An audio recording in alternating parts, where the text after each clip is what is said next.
Clara Whitfield did not cry when Ethan Callahan looked her over like a piece of livestock and said she wasn't what he ordered. She had cried enough in Missouri to last 3 lifetimes. She picked up her suitcase, looked him dead in the eye and said, "Then watch what I can do before you decide what I'm worth." The whole platform went quiet. Women covered their mouths. Men looked away. And Ethan Callahan, who hadn't felt anything since his wife died, felt something crack open in his chest. He just didn't know what it was yet. If this story moves you, subscribe to this channel and follow along to the very end. Drop a comment and tell me what city you're watching from. I want to see how far this story travels. Now let's begin.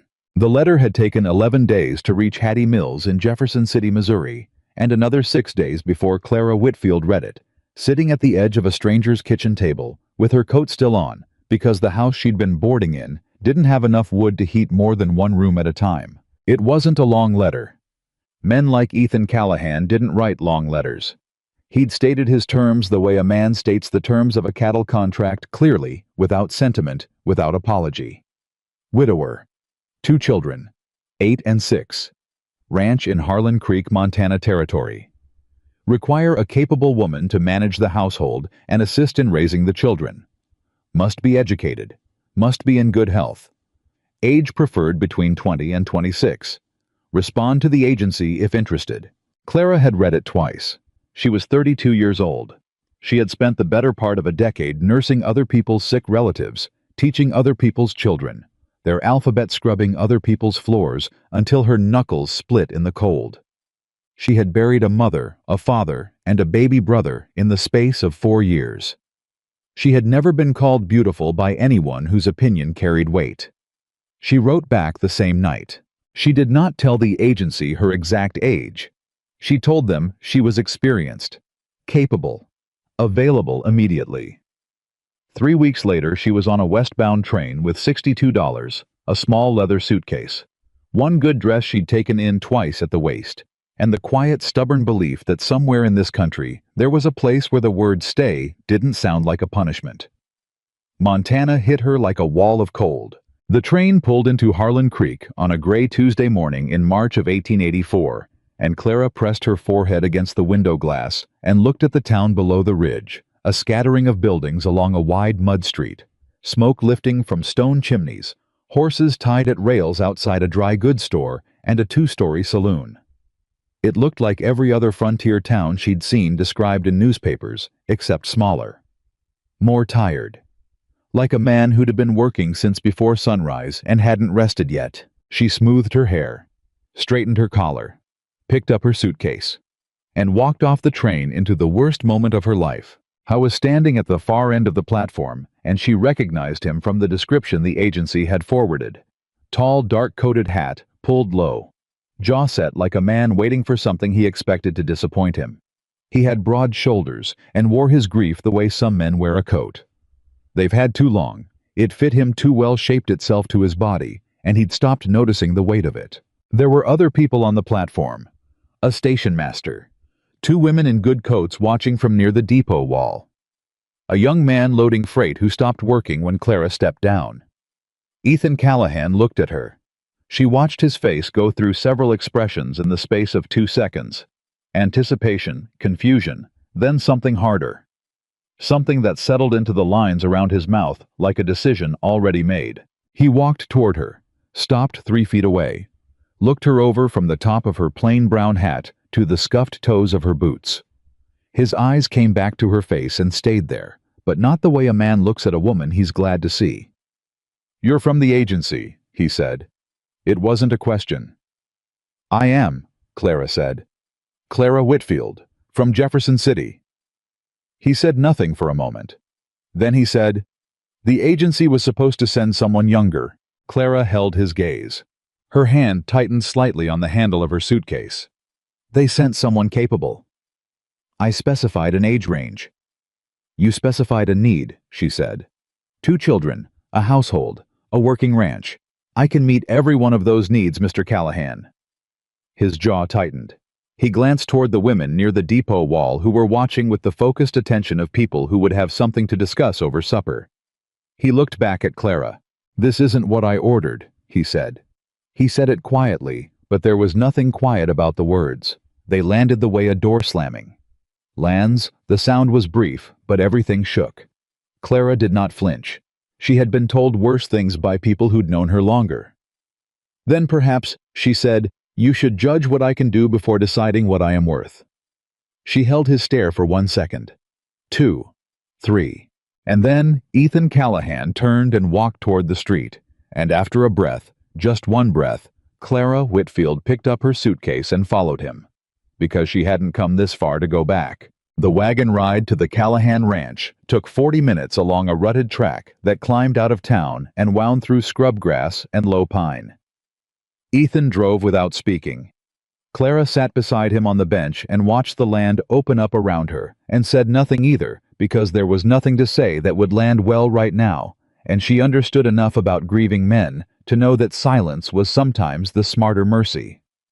She used the time to notice things. His hands on the reins calloused, sure, steady, but the knuckles were scarred in a way that suggested more than just ranch work. A man who'd carried heavy things for a long time. The set of his shoulders rigid in a way that wasn't natural.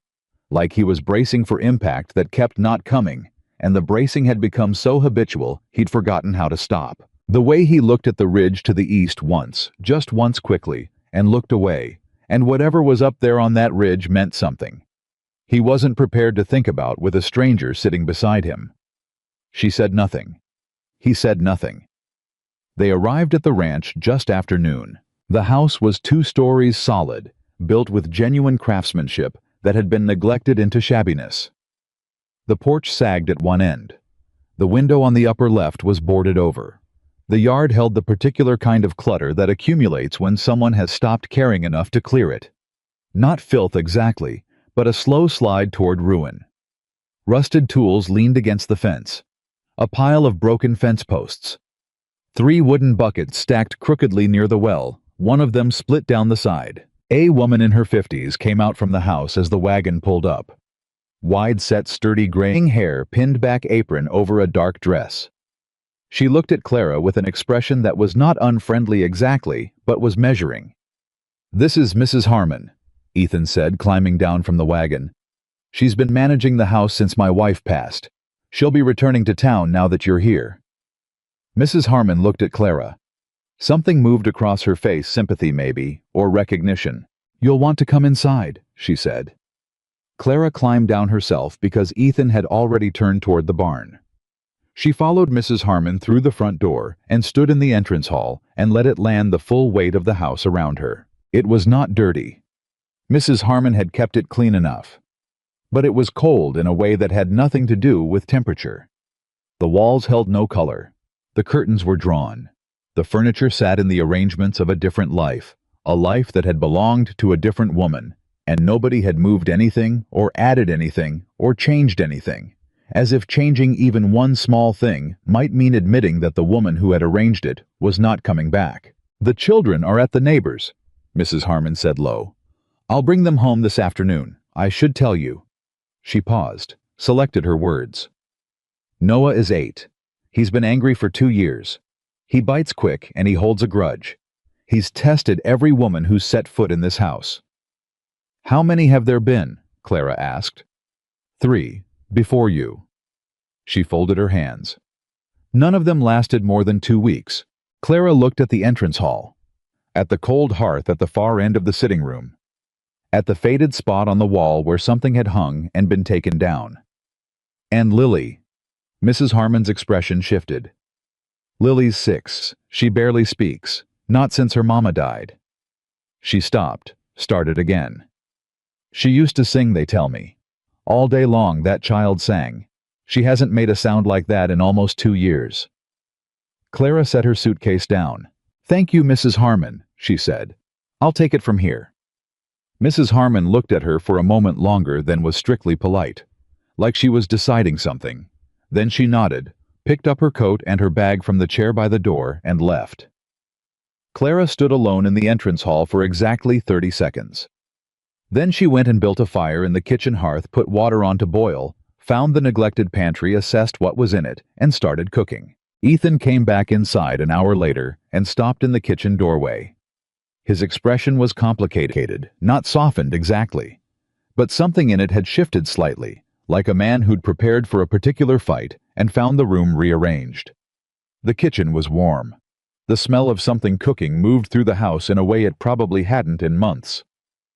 "I didn't ask you to cook," he said. "No." Clara agreed, not looking up from the pot. "But your children will be home this afternoon, and children need a warm meal when they come in from the cold. I assumed you'd want the same." He was quiet for a moment. "Mrs. Harmon would have seen to supper." "Mrs. Harmon is on her way back to town," Clara said. "So now I'll see to it." He didn't answer that. She heard him move, heard the creak of floorboards going toward the sitting room, then coming back. "I want to be clear about something," he said from the doorway again. She turned and looked at him. "This is a business arrangement," he said. "You'll manage the house.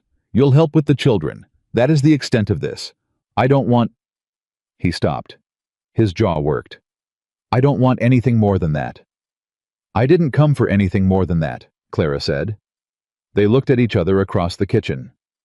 "Good," he said. "Good," she said. He turned and went back down the hall, and Clara turned back to the stove, and neither of them said anything else, and the fire burned in the hearth, and the house smelled like something alive for the first time in a long time. The children arrived at 3:30. Clara heard the wagon before she saw it. Mrs. Holt from the neighboring spread a big-boned woman with a kind face driving a pair of bay horses down the track. She watched from the kitchen window as the wagon pulled up and Ethan came from the barn and lifted a small girl down first, Lily, even from the window. Clara could see it, the particular stillness of a child who has learned to take up as little space as possible. She stood where Ethan set her down and looked at the ground and didn't move until he put his hand briefly on her shoulder gently, the way you'd touch something you were afraid of breaking. Then Noah came down from the wagon on his own, refusing the help, landing hard on both feet, with his chin up and his jaw set. 8 years old and already wearing his hurt-like armor. He looked at the house, looked at the barn, looked at his father, and then deliberately, with the precision of a child who understood exactly what he was doing, he looked directly at the kitchen window, at Clara. His face was his father's face, 15 years younger and 20 years angrier. Clara didn't move from the window. She looked back at him. After a moment, he looked away. She went to the front door and opened it before they reached the porch. "Hello?" she said. "I'm Clara. Are you hungry?" Lily said nothing. She looked at Clara's hands, then at the floor. Noah said, "We already ate." "That was 2 hours ago," Clara said. "I made biscuits, and there's molasses." Noah's expression didn't change. But something shifted in his eyes, the calculation of a child weighing pride against biscuits. "I don't want any," he said. "All right," Clara said and stepped aside. "They'll be in the kitchen if you change your mind." She didn't push. She'd learned that from years of working with difficult people. The fastest way to lose a standoff with someone determined to be unmoved was to make them feel cornered. You had to leave the door open and walk away from it. She went back to the kitchen. 8 minutes later, she heard small feet on the floorboards. She didn't turn around. She heard the child climb onto a chair at the table. She heard the silence that meant waiting. She put 2 biscuits on a plate with a small dish of molasses and set it on the table. Without comment, without ceremony, without making the child perform gratitude for it. She heard the plate move, heard eating. She went back to the stove. After a minute, a very small voice said, "These are good." Clara glanced back. Lily was looking at her biscuit. "Thank you," Clara said. "Your mama's recipe box is on the second shelf in the pantry. I'll be asking you to teach me what she made best if you're willing." Lily's hands went still. She looked up at Clara, really looked for what was probably the first time. Clara looked back steady and unhurried. "I'm not trying to be your mama," Clara said quietly. "I know I can't be that. I just don't want to cook things she never would have made." Lily looked back down at her plate. She picked up her biscuit and kept eating. And Clara turned back to the stove and let the silence be what it was, not empty, not uncomfortable, but the particular silence of 2 people deciding slowly and carefully whether the other one was safe. Noah never came to the kitchen that evening. But when Clara walked past the sitting room after supper, she saw that someone had put a small piece of kindling on the fire that was burning low, and the only person who'd been in that room was Noah. She said nothing about it, just noted it and kept walking. The first week passed in a particular kind of tension, the kind that stretches without breaking. Ethan was civil in the way a man is civil to a hired hand.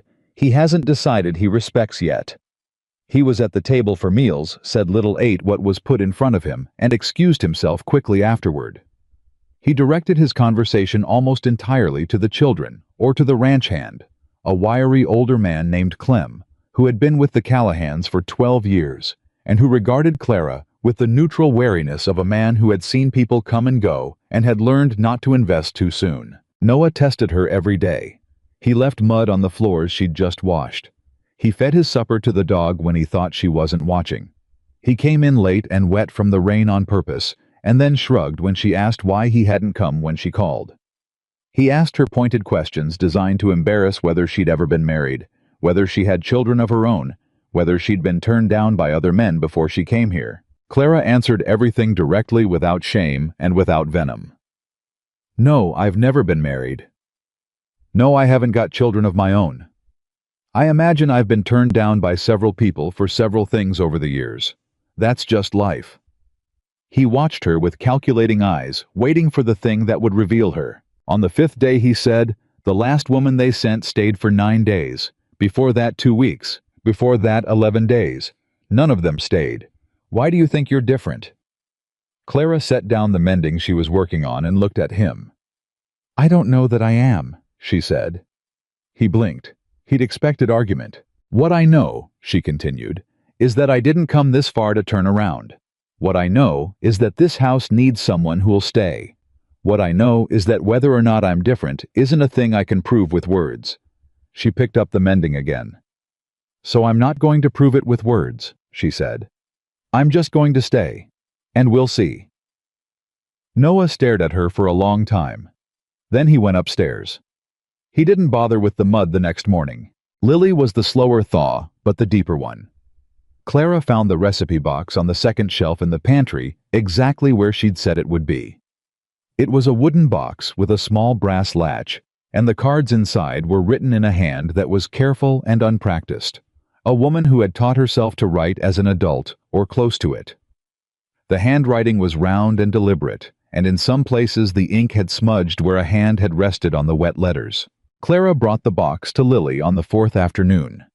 Lily took it into her lap, opened it, touched the cards inside with 2 fingers very lightly, the way you touch something you're not sure you're allowed to touch. "Will you show me which one she made most often?" Clara asked. Lily pulled out a card, handed it over without looking up. It was a recipe for apple cake with brown sugar. The card was soft with handling worn at the edges. Someone had made this many times. "All right," Clara said. "Would you like to help me make it?" Lily said nothing, but she got up from the chair and followed Clara to the kitchen. They made the apple cake without speaking, except when Clara asked which jar held the cinnamon, and Lily pointed to the 3rd shelf. They stood side by side at the work table, and Lily's hands moved when she knew what came next. Reaching for the butter, passing the wooden spoon, and Clara let her lead without drawing attention to it, because this child knew this kitchen in her bones, and it would do nobody any good to pretend otherwise. When the cake came out of the oven, and Clara set it on the table to cool, Lily stood looking at it. Then she said very quietly, "She made this every Sunday." "It smells like she got it exactly right," Clara said. Lily didn't answer, but she sat down at the table and waited for it to cool. And when Clara cut 2 pieces and sat across from her, Lily ate the whole piece without being coaxed. She was still quiet, but she was present in a way she hadn't been before. Ethan noticed. Clara knew he noticed because she caught him standing in the hall doorway one evening when Lily was sitting near Clara at the kitchen table not talking, just close the way a child sits near warmth. He stood there long enough that Clara was aware of him, and then he was gone before she could turn, and she heard his boots on the stairs and the quiet of the upstairs hall. He noticed. He just didn't know what to do with what he noticed. That was all right. Clara hadn't come expecting anything from him. She'd come for the work, and the work was what was in front of her. But 2 weeks in, Something happened that changed the shape of everything. It started on a Thursday afternoon.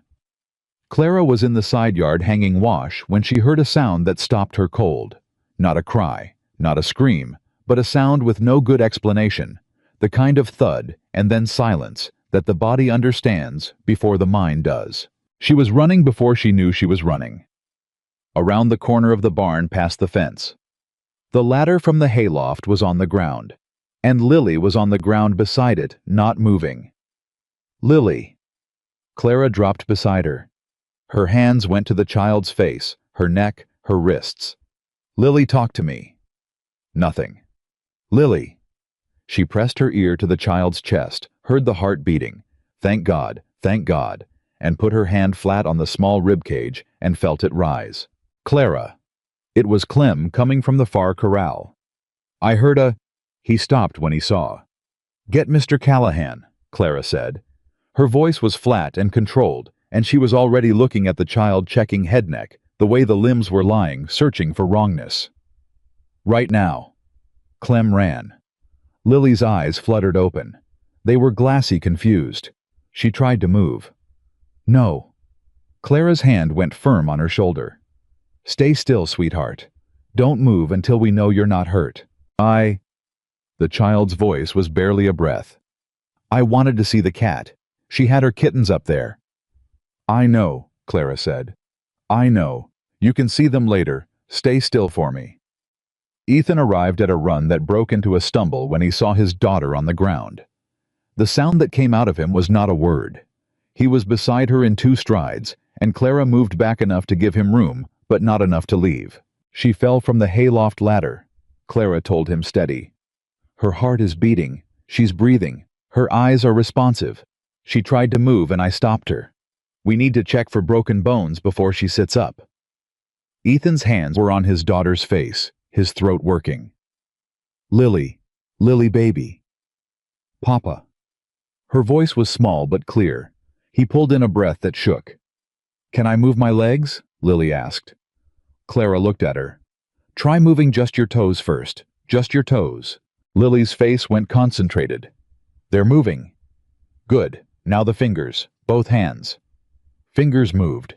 Clara worked through it carefully, methodically. Every piece of knowledge she'd gathered in years of frontier medicine, where the nearest doctor was often 3 days' ride. By the time she was satisfied, she had determined that Lily had nothing broken. A bruised hip, bruised ribs on the left side, that would be sore for a week, a goose egg rising at the back of her head. Lucky. Impossibly lucky from that height.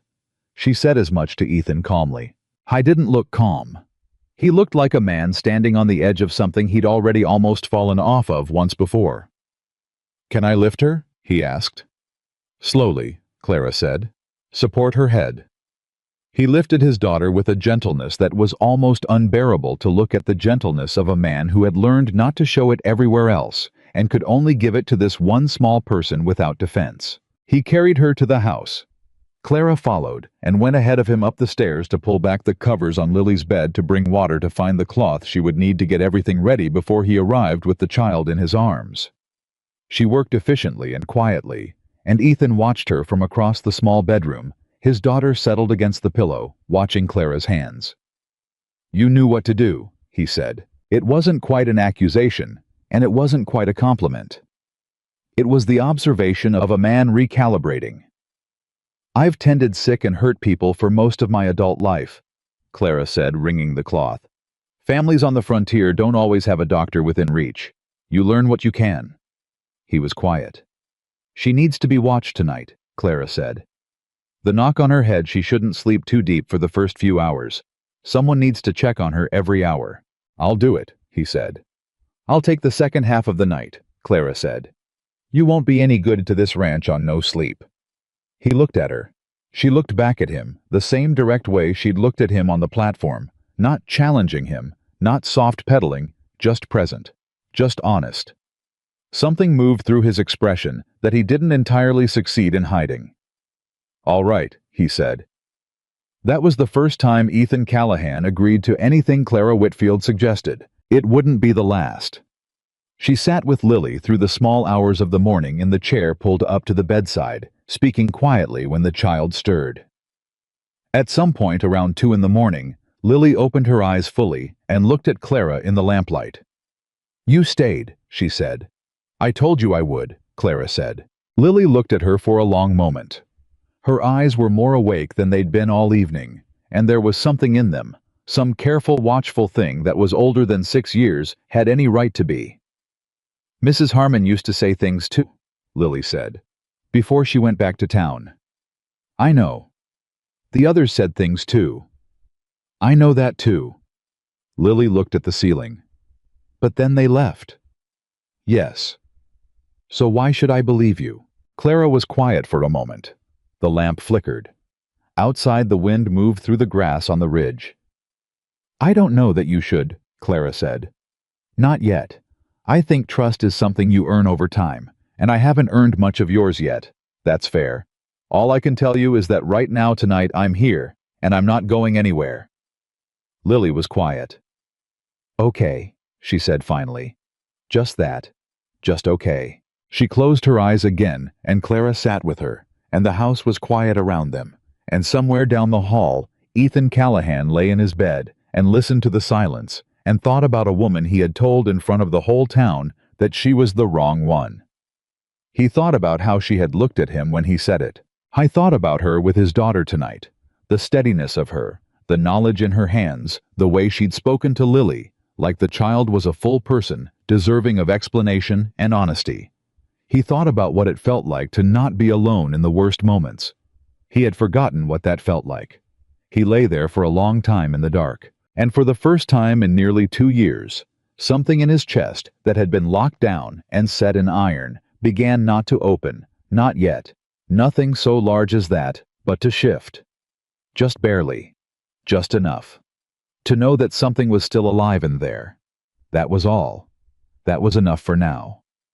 The morning after Lily's fall, Ethan came downstairs before dawn. Clara was already in the kitchen. She had coffee on the stove and biscuits in the oven, and she was standing at the window with a cup in both hands, looking out at the dark ridge to the east. She heard him on the stairs, that particular heavy tread, the slight pause on the third step from the bottom that always creaked, and she poured a second cup and set it on the table without turning around. He came in, stopped, looked at the cup, sat down. "I didn't say good morning." She didn't say it either. Some mornings didn't call for it, and both of them seemed to understand that. He wrapped his hands around the cup and stared at it. "She's still sleeping?" he finally asked. "I checked her an hour ago. Sleeping fine. Color's good." Clara turned from the window. "The bruising on her ribs will hurt for a few days. She shouldn't climb anything until the headache passes." He nodded. His jaw worked once like he was chewing on something he wasn't sure he wanted to swallow. "She talked last night," he said. "More than she's talked in months." Clara said nothing. "She asked me if you were going to be there in the morning." He paused. "I didn't know what to tell her." "You could have told her yes," Clara said, "because I was going to be." He looked up at her then. Really looked the way he hadn't let himself look since the platform in town. "I misjudged you," he said. The words came out flat and plain, the way honest things sometimes do, no decoration, no softening. Just the fact of it laid on the table between them, like a card he'd been holding too long. Clara sat down across from him. "You did," she said, "but you weren't the first, and I reckon you won't be the last." "That doesn't make it right." "No," she agreed. "It doesn't." They sat with that for a moment. "I'm not—" He stopped. Started again. "I'm not good at this. At people. At—" He moved his hand in a way that meant everything and nothing. "My wife was the one who knew how to talk to people. I just knew how to work." "Working is something," Clara said. "It ain't enough," he said. "Not for raising children. I know that. I've known it for 2 years, and I don't know what to do about it." The oven popped. Clara got up and pulled the biscuits out and set them on the rack, and when she came back to the table, she didn't sit down. She stood with her hands flat on the table and looked at him directly. "I'm not here to replace your wife," she said. "I want to be clear about that, same as I was with Lily. I'm not her. I'm not trying to be her. But I can be here. I can be present and steady, and I can do the work that needs doing in this house and with those children. That's what I came for. That's what I intend to do." He looked at his cup, then at her. "Why?" he said. "You could have gone somewhere easier. Someone younger, someone who didn't come with all." He stopped. "All this." Clara was quiet for a moment. "I didn't have anywhere easier to go," she said.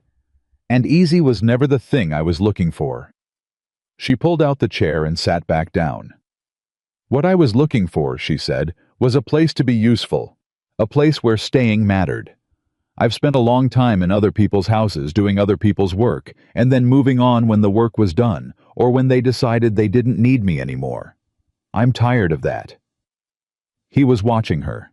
"So I came here," she said, "and I intend to stay here, unless you give me a very good reason not to." Something moved through his face, not quite a smile, but the lines around his mouth eased just slightly, and for a moment she could see what he'd looked like before grief had settled permanently into his features. "I already gave you a good reason," he said. "First thing I said to you." "You did," she said, "and I'm still here." He looked at his hands. Then he picked up his coffee and drank it. Neither of them said anything else, but the silence was different than it had been the day before.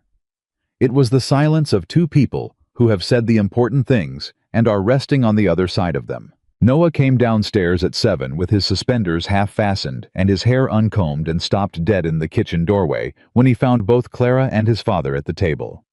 He looked between them with the sharp, suspicious eyes of a child who had learned to read rooms. "What happened?" he said. "Your sister fell from the hayloft ladder yesterday," Ethan said. "She's all right, still sleeping." Noah's face went white underneath the tan. "She fell." "She's fine," Clara said. "Bruised. She'll be sore, but she's fine." He looked at his father and at Clara, then back at his father. "Why didn't anyone tell me?" "You were asleep," Ethan said.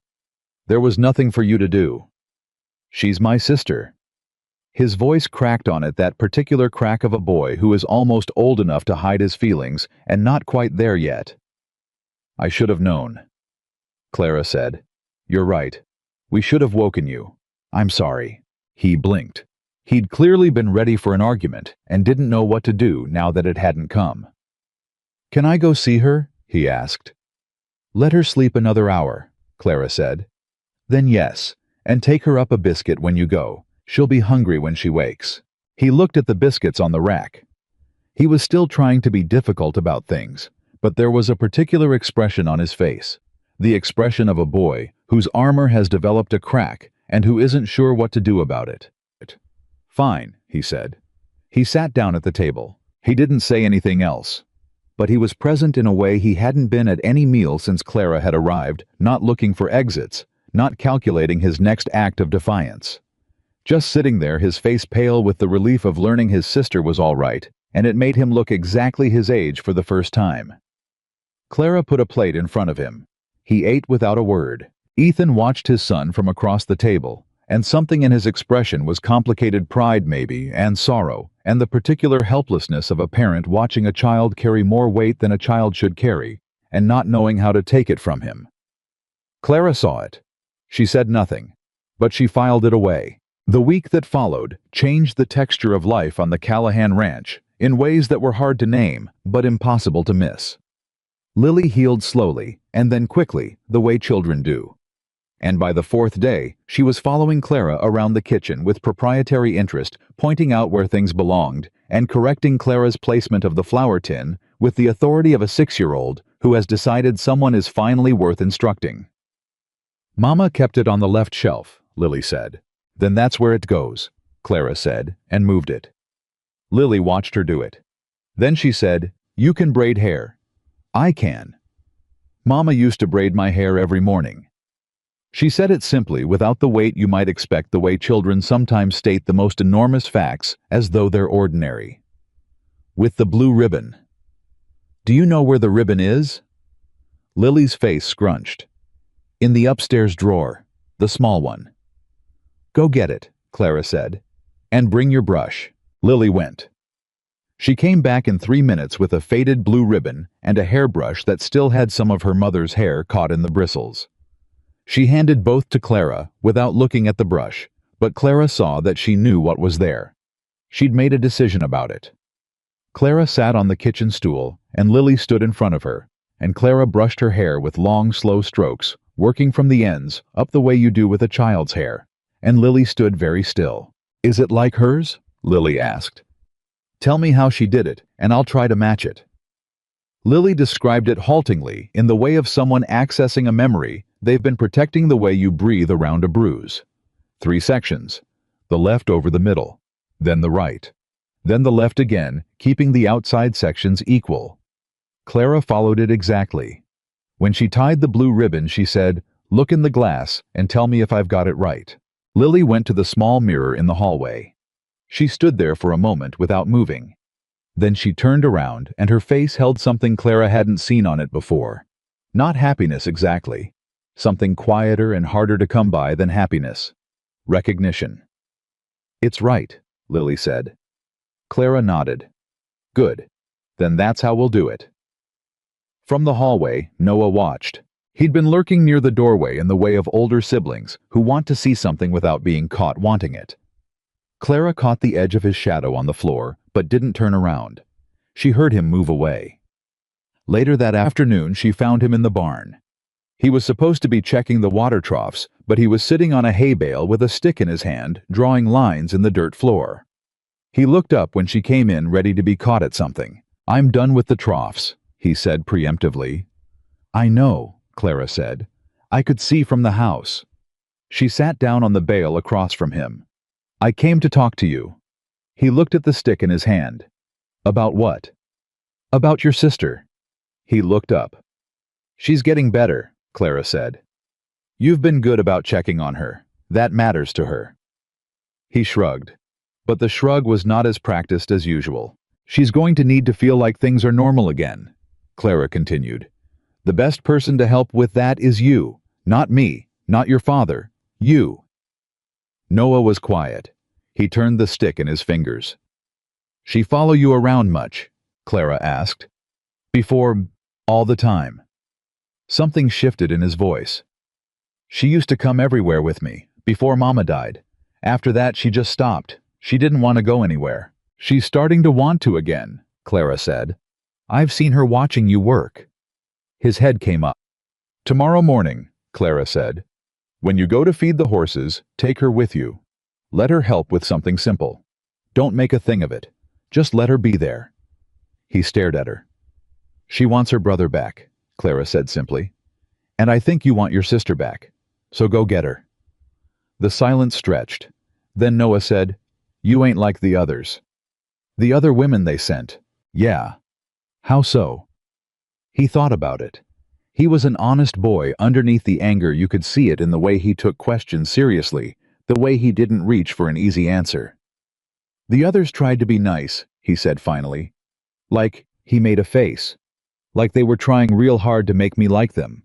You don't do that." "No," Clara agreed. "Why not?" "Because I don't need you to like me," she said. "I need you to trust me, and those are different things. You earn trust different than you earn liking. I'd rather have your trust." He looked at her for a long moment. Then he said carefully, like testing ice, "What if I told you I don't hate it here anymore, with you here?" It was the most he'd given. Clara didn't make it larger than it was.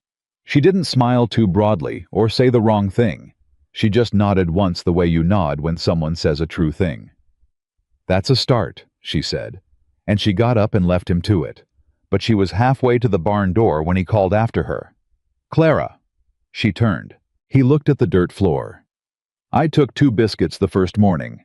I told you I didn't want any, but I took 2 after I went upstairs." He said it like a confession, like he owed her one. "They were good." Clara looked at him. "I know," she said. "I counted." He stared at her.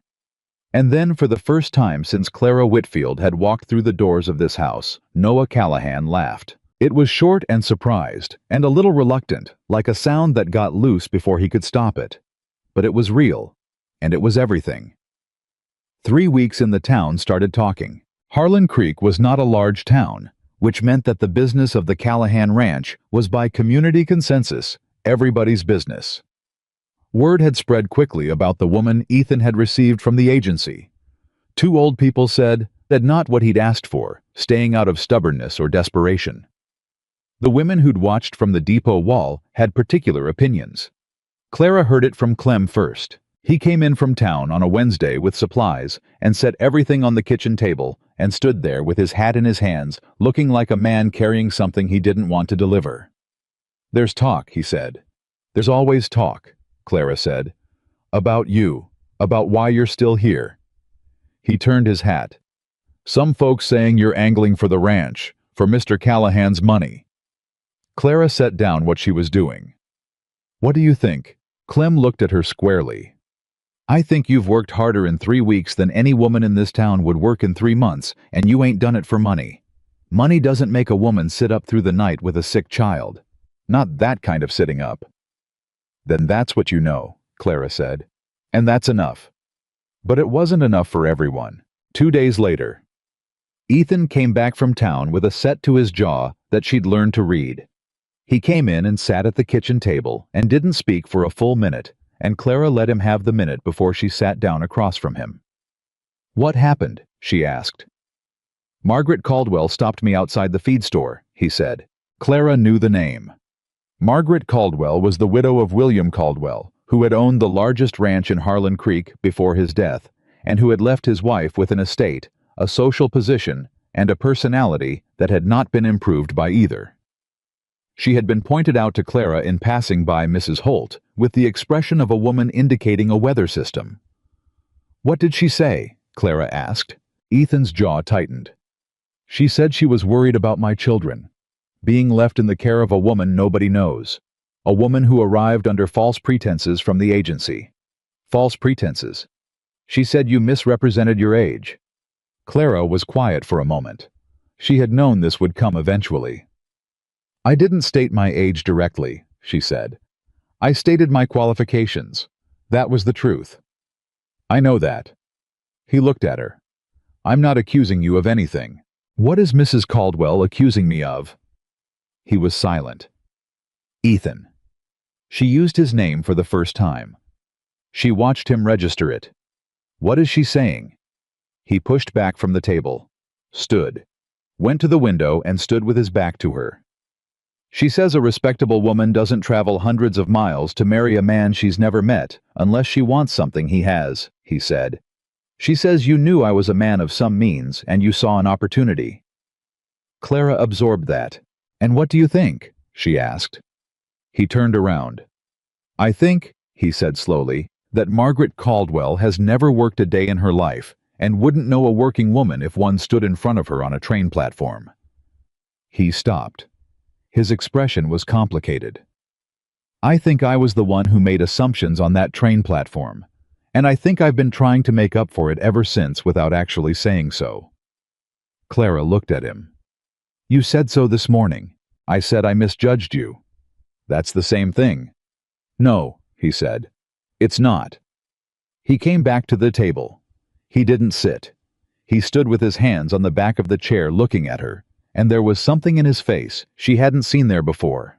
Something effortful and open like a door that was being pushed against its weight. "I wasn't just wrong about what you could do," he said. "I was wrong about who you are. I looked at you on that platform and I decided you weren't worth what I'd been hoping for. And I said it out loud in front of people so everyone could hear. That wasn't misjudging. That was—" He stopped. "That was cruelty. And I'm sorry for it." The kitchen was very quiet. Clara looked at him for a long moment. The afternoon light came through the window, and the fire burned low in the hearth, and somewhere above them, one of the children moved across a floorboard. "Thank you," she said, "for that." He nodded once. "I'll handle Margaret Caldwell," he said. "You don't need to fight my battles," Clara said. "This one's mine as much as yours," he said. "What she's saying reflects on this household. On the children. I won't have that."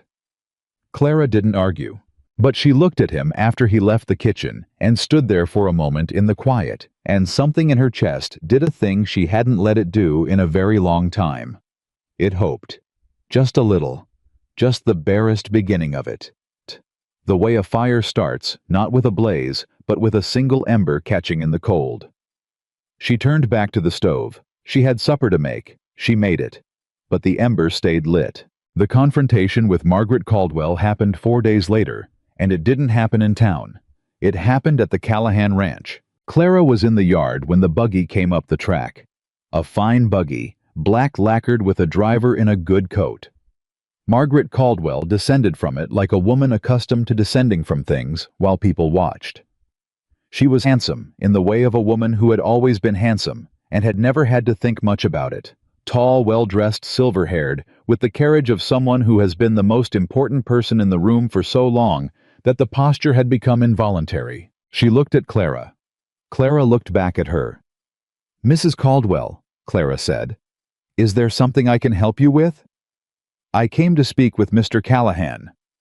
Her gaze moved over Clara with the efficiency of a woman tallying inventory. Privately. "He's in the barn," Clara said. "I'll let him know you're here." She went to the barn. She found Ethan and told him quietly, and watched the muscle in his jaw tighten. "Stay close," he said. "This doesn't need to be a fight," Clara said. "It's already a fight," he said. "She's just the only one who started it." He went out to the yard. Clara followed because he'd asked her to, and because she was not a woman who hid from conversations about herself. Margaret Caldwell smiled at Ethan with the warmth of a woman who had been practicing warmth for decades and had it smooth as riverstone. "Ethan," she said, "it's been too long. I came because I've been concerned. About you. About the children." "Have you?" he said. "You know I was a great admirer of your wife." She spoke as though Clara wasn't there. "Eleanor was a dear friend, and her children mean a great deal to me. When I heard you'd taken in—" A small pause. Precise. "An arrangement of this kind, I felt I had to come personally." "Clara is not an arrangement," Ethan said. "Of course." The smile did not waver. "But surely you can understand my concern. A woman who misrepresented herself to the agency who traveled underwell. Questions have been raised." "By who?" Ethan said. "By the community," Margaret said. "By people who care about your family." "Name one."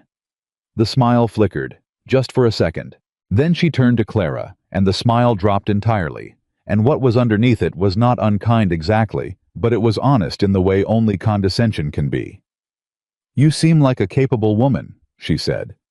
"But you must understand Ethan Callahan is a man of standing in this community. His wife was beloved.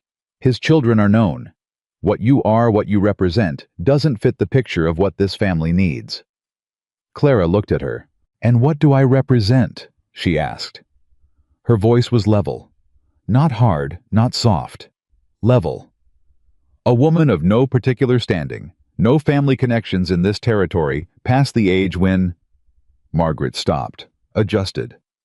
"A woman who arrived under circumstances that invite scrutiny. I arrived on a train," Clara said. "With my own 2 hands and everything I know how to do with them. I don't have family connections here. You're right about that. I don't have standing. What I have is 3 weeks of work that this house needed doing, and 2 children who are sleeping better than they have in 2 years. She paused. "Would you like to argue with the children about it? Or just with me?" Something moved through Margaret Caldwell's face that she controlled quickly and well. "I don't argue with servants," she said. And that was the moment. Because Ethan Callahan, who had been standing slightly behind and to the left, stepped forward. 1 step. Just 1. But it put him beside Clara, not behind her, and the geometry of the thing shifted in a way everyone in the yard understood. "She's not a servant," he said. "She's the woman who sat beside my daughter through the night when she was hurt. She's the woman who brought warmth back into this house and patience back into my son, and—" He stopped. His voice had gone quiet in a particular way, the way voices go when they're carrying more than words. "She may not have been who I was expecting, but she's exactly who my family needed. And what she is in this house is not your business, Margaret. Not anymore." The yard was very quiet. Ethan's ranch hand had drifted close enough to hear, and Clara could see the 2 neighbors' boys who'd been riding past had slowed their horses at the fence line. Margaret Caldwell looked at Ethan for a long moment. Then she looked at Clara. And what crossed her face then was not quite defeat and not quite respect. It was something more complicated and more grudging than either. "I hope you know what you're doing," she said. To Ethan, not to Clara. "For the first time in a while," he said. "I think I do." Margaret Caldwell got back in her buggy. She drove away down the track and the yard watched her go, and nobody spoke until the sound of the wheels faded. Then Clem, from where he'd been standing near the fence, said quietly, "Well, that's settled then." It should have been. But Margaret Caldwell was not a woman who settled. She was a woman who recalculated. And by the following week, things had started going wrong. First, it was the supplies. Ethan had arranged delivery of lumber and feed through the general store, a standing order he'd held for 3 years. The delivery didn't come. When Clem rode into town to check the storekeeper, a man named Pratt, who had worked that counter for a decade and had always been reliable, told him the order had been canceled. "Canceled by who?" Clem said. Pratt looked at the counter. "There was some question about the account," he said. "I'm sure it'll get sorted." It didn't get sorted. 2 days later, one of the Callahan cattle turned up dead in the far pasture, and there was no explanation any of them could find. Not illness, not predator marks, just dead in the way of something that went quickly. Then, one of the other ranchers in the valley, a man named Gruber, who had been on good terms with Ethan for years, stopped him in town and wouldn't meet his eyes. "Got some business considerations changing up," Gruber said. "Might have to pull back from the co-op arrangement." "What business considerations?" Ethan said. Gruber looked somewhere to the left of Ethan's ear. "Just considerations," he said. "I'm sure you understand."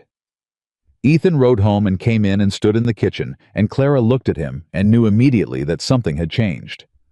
"Tell me," she said. He told her. She listened without interrupting, and when he was done, she was quiet for a moment. "Margaret Caldwell," she said. "She's the only person in this valley with the connections to pull supply chains and turn neighbors quiet inside a week. Can you prove it?" "Not yet." Clara looked at her hands on the table. She thought about it carefully, the way she thought about everything steadily, without panic, looking for the shape of it. "She's not coming after you," she said. He looked at her. "She's coming after me," Clara said. "She wants you to send me away. She thinks if the ranch starts failing, you'll decide I'm not worth the cost." She met his eyes. "She's trying to make me the problem." The muscle in Ethan's jaw worked. "Are you telling me to send you away?" he said. "I'm telling you what she's doing," Clara said. "I'm not telling you anything about what you should do." He was quiet for a long time. Then he said, "I'm not sending you away."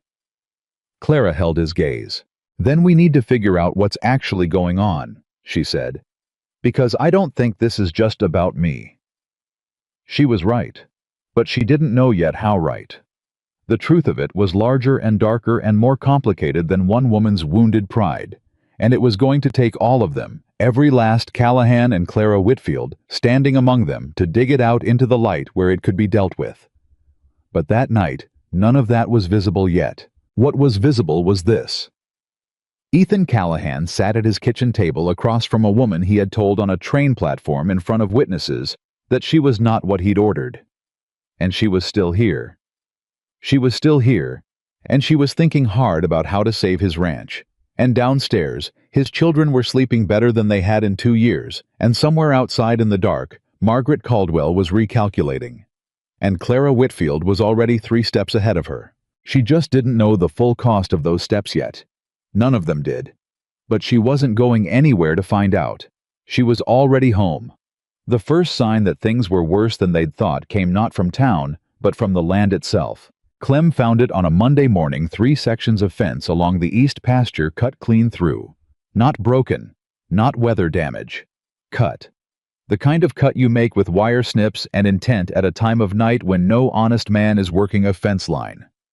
6 head of cattle had wandered through and were spread across the neighboring property by the time anyone noticed. Ethan was out there before sunrise, and Clara had coffee ready when he came back 2 hours later, his boots caked in mud, his face carrying that particular flatness of a man absorbing bad news he'd been half expecting. How bad? She asked. Bad enough. He sat down. Didn't take his coat off. Gruber's men found our cattle on his east field. He was decent about it, let Clem bring them back without argument. But he looked at me like a man who knows something he ain't saying. Clara set the coffee in front of him. The fence was cut. Clean through, 3 separate sections. He looked at his hands.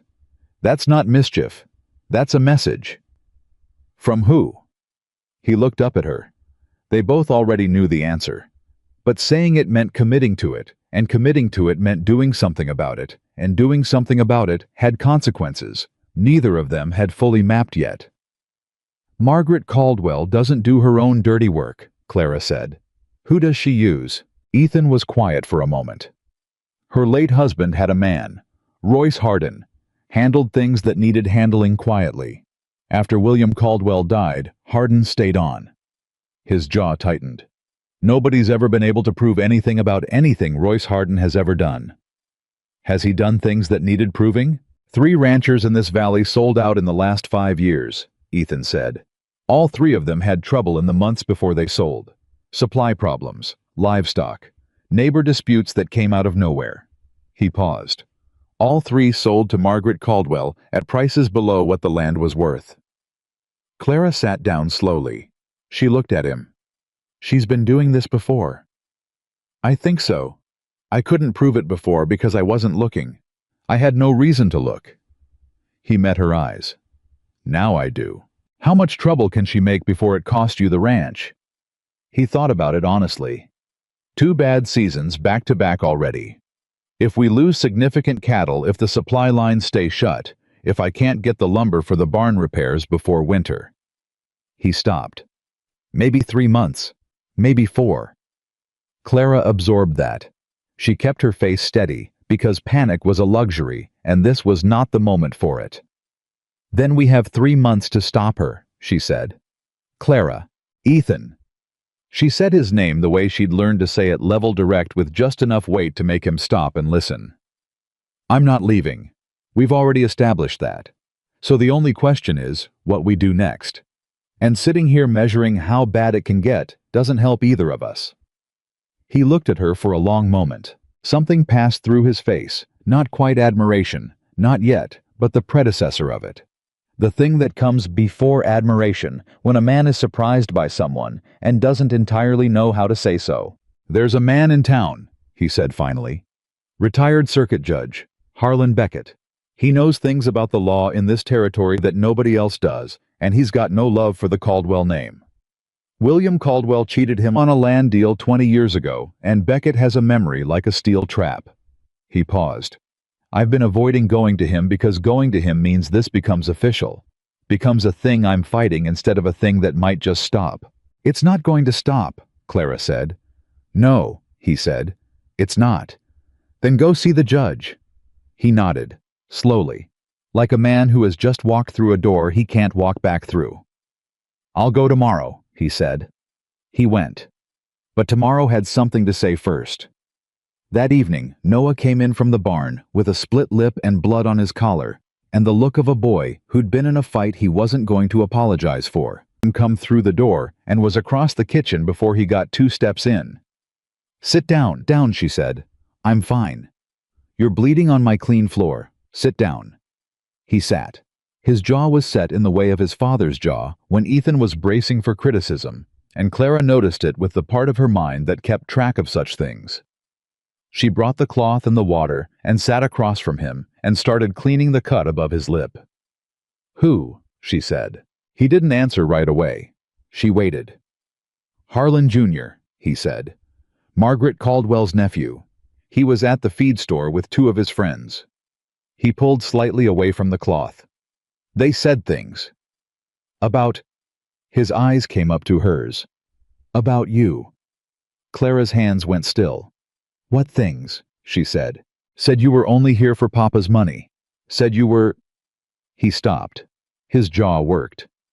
Said you were the kind of woman who travels town to town looking for men to take from. Said everyone in town knew it. He looked at the table. I told him he was a liar. Is that when he hit you? That's when I hit him, Noah said. He hit me after. Clara looked at him. Looked at the blood on his collar, the set of his shoulders, the anger in his eyes that was covering something far more tender underneath. "Noah," she said carefully, "you didn't need to defend me." "Yes, I did," he said. Flat, certain. The certainty of a child who has decided something and arrived at it through his own reasoning, not because someone told him to. "Why?" she said. He was quiet for a moment. His fingers moved on the table edge. "Because you stayed," he said. "You could have left a dozen times by now. Papa wasn't kind to you at the start. I wasn't kind to you at the start. Half the town talks about you like you're nobody." He looked up. "But you're still here, and you're good to us, and nobody gets to say those things about you." His chin came up slightly. "Not in front of me." Clara looked at the boy across from her, 8 years old. His mother's eyes in his father's face, bleeding from a fight he picked on her behalf, and felt something in her chest go absolutely still with the fullness of it. She didn't cry. She never cried where people could see it. That had been trained out of her by too many years of being alone with her feelings in other people's houses. But she put her hand over his on the table. "Just for a moment." "Thank you," she said. "That means more than you know." He looked at her hand on his. Then he looked at her. Something in him shifted some last remaining piece of resistance, small and stubborn, as the last bit of ice in spring going quiet. "You're welcome," he said, and that was that. When Ethan came in later and saw his son's face, Clara explained before Noah had to, and she watched Ethan go through several things rapidly. Anger at the Caldwell boy, pride in his son, and something directed at Clara that she couldn't quite name but felt the weight of. He crouched down in front of Noah, eye to eye. "You defend the women in this house," he said. "That's right. But you come to me if it happens again, you hear, 'Some fights are too big for one person.'" Noah nodded. Then Ethan straightened and looked at Clara over the boy's head. Neither of them said anything. But he didn't look away first, and neither did she, and the kitchen held that moment the way a room holds heat after the fire's been burning long enough. The judge came to the ranch. That had been Ethan's idea, not going to town, where ears were everywhere and walls were thin, but asking Harlan Beckett to ride out to Harlan Creek under the guise of a social visit. Beckett had agreed without much persuading. He was a compact man in his late 60s, silver-bearded with eyes that had spent 40 years behind a bench learning to read people and hadn't lost the habit in retirement. He came on a Wednesday, sat at the kitchen table, drank Clara's coffee, and listened to everything Ethan laid out. The supply cancellations, the cattle loss, the fence, the pressure on neighbors, the pattern across 5 years, and 3 other ranches. When Ethan was done, Beckett was quiet for a long moment. Then he said, "I've been waiting for someone to say this out loud for 4 years." Ethan looked at him. "I knew William Caldwell for 20 years, Beckett said. "I know how he accumulated land. I know how he handled opposition, and I know his wife is cut from the same stone, only sharper." He set his cup down. "The problem has always been evidence. She doesn't leave any. Royce Harden doesn't leave any. The ranchers who sold moved on and didn't look back because they were relieved to be out."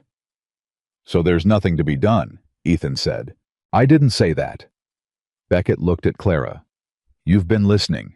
You have thoughts." Clara was startled not by the question, but by being addressed directly.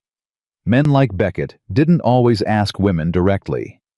She considered for a moment. "If the pattern holds," she said, "the pressure will escalate before it backs off. She'll push harder because she's already committed, and when someone pushes that hard, they make mistakes." She paused. She made one already. Coming to this ranch herself. That was personal. Personal is where the mistakes live. Beckett looked at her for a long moment. "Who are you?" he said. Not unkindly, genuinely curious. "Clara Whitfield," she said. "From Jefferson City." "You don't think like a housekeeper from Jefferson City.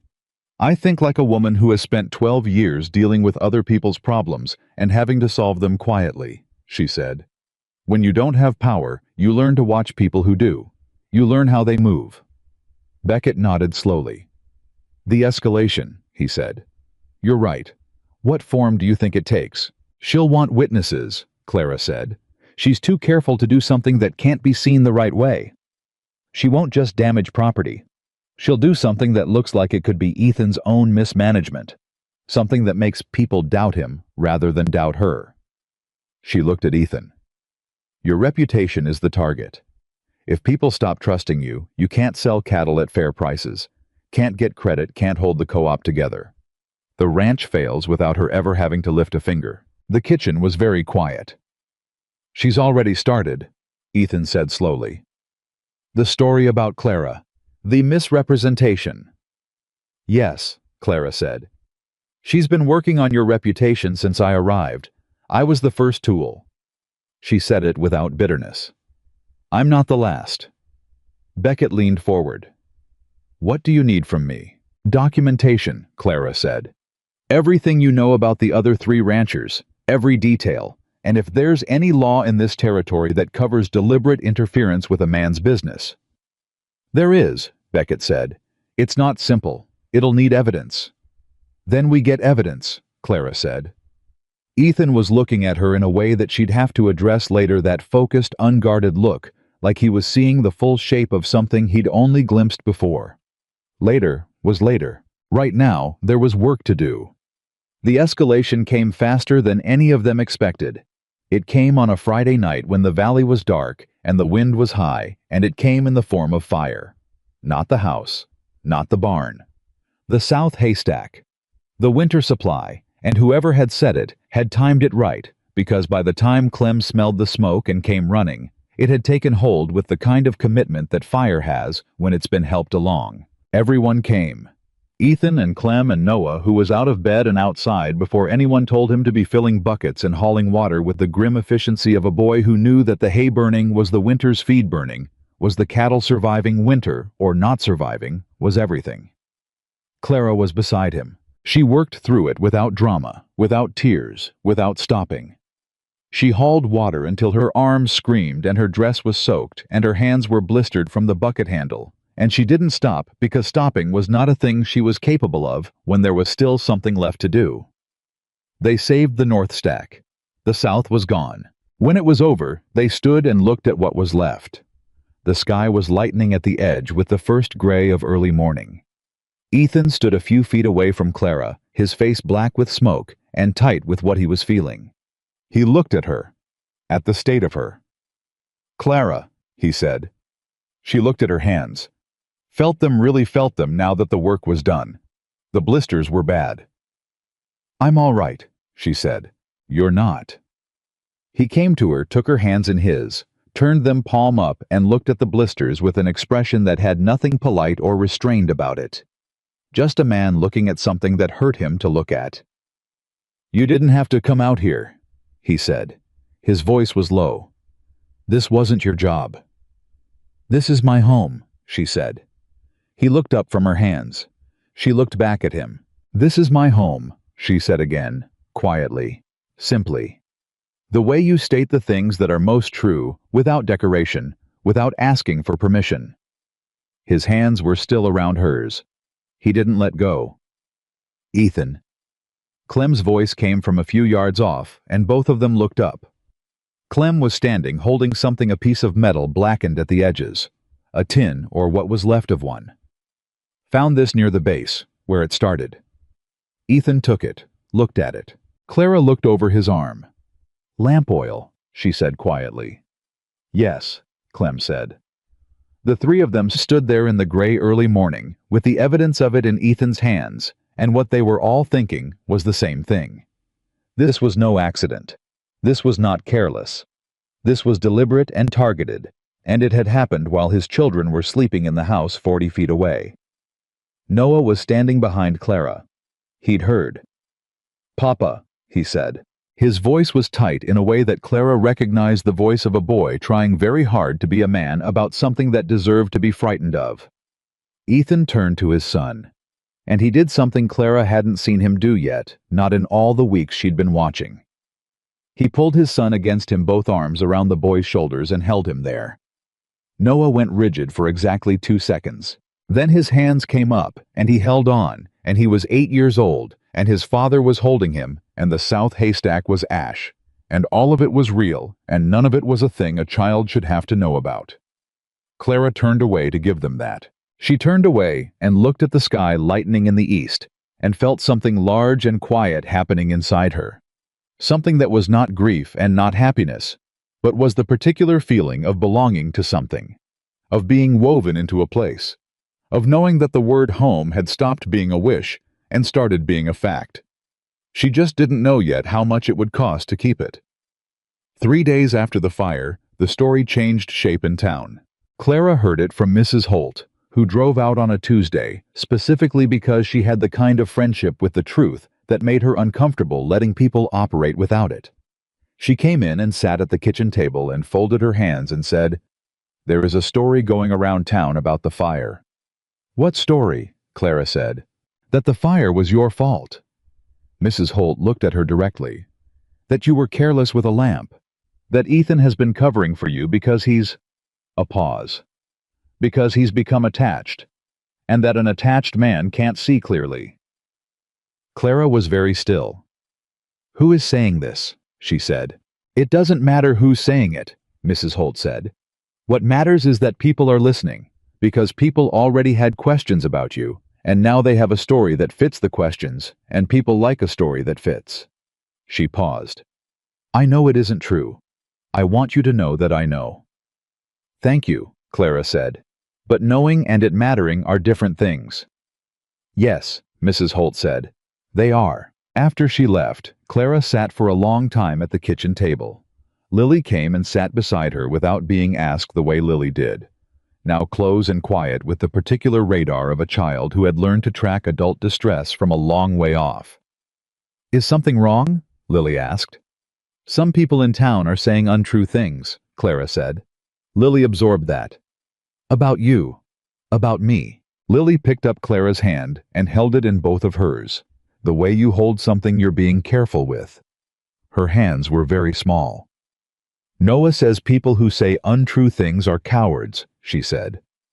"Noah's right about that," Clara said. "Are you scared?" Clara looked at the child beside her, at those serious eyes that deliberate grip. "A little," she said. Honest because Lily deserved honest, but not enough to leave. Lily nodded. Like that settled it. "Good," she said, and she stayed right there, her hands around Clara's, for a long time. Ethan came in an hour later and found them there and stopped in the kitchen doorway. Clara looked up. Something happened on his face that he didn't manage to hide in time. He came and sat across from them, and he looked at Clara with something direct and undefended, and he said, "Beckett came to see me this morning." Clara waited. "He has something," Ethan said. "One of the ranchers who sold a man named Foley moved to Nebraska 2 years back. Beckett wrote to him. Foley wrote back." He paused. "He'll testify. About what happened to his ranch before he sold. About what Hardin did. About who gave Hardin his orders." Clara felt something move through her, a shift the way ground shifts when something underneath it changes. "That's enough to open a case," she said. "Beckett thinks so, with the tin from the fire." His jaw was tight. "He thinks we have enough to bring it to the county court, to bring it publicly. Margaret Caldwell will fight it." "Yes." "She has money and connections." "Yes." "And we have a retired judge, a rancher from Nebraska, and a lamp oil tin." "And you," Ethan said. Clara looked at him. "Beckett said it." He continued quietly. "He said you're the one who saw the shape of it. The escalation, the reputation play the way she moves. He said a jury will need someone who can explain it plainly, and you can do that." "She'll come after me harder," Clara said. "If I testify." "Yes," he said. He didn't dress it up. "She will." Clara looked at Lily's hands still around hers. She looked at the kitchen around her, the warm hearth, the apple cake recipe card on the shelf, the blue ribbon hanging on the peg by the door where Lily had put it 2 weeks ago, so it'd be easy to find every morning. She looked at Ethan. "All right," she said. He looked at her the same way he'd looked at her at the fire, holding her blistered hands with nothing restrained about it. "You don't have to," he said. "You keep saying that," Clara said, "and I keep not leaving. Do you think you might start taking me seriously on the subject?" The corner of his mouth moved, just barely, just enough. "I'm starting to," he said. And in the quiet of that kitchen, with Lily's small hands around Clara's, and the morning coming through the window, and the long fight ahead of them, taking shape like a storm on the horizon, something happened between Ethan Callahan and Clara Whitfield that neither of them named yet, because naming it would mean being that brave, and they were both busy being brave about other things. But it happened. Clear as the snap of a branch underfoot. Clear as the moment a key turns. Something that had been locked open.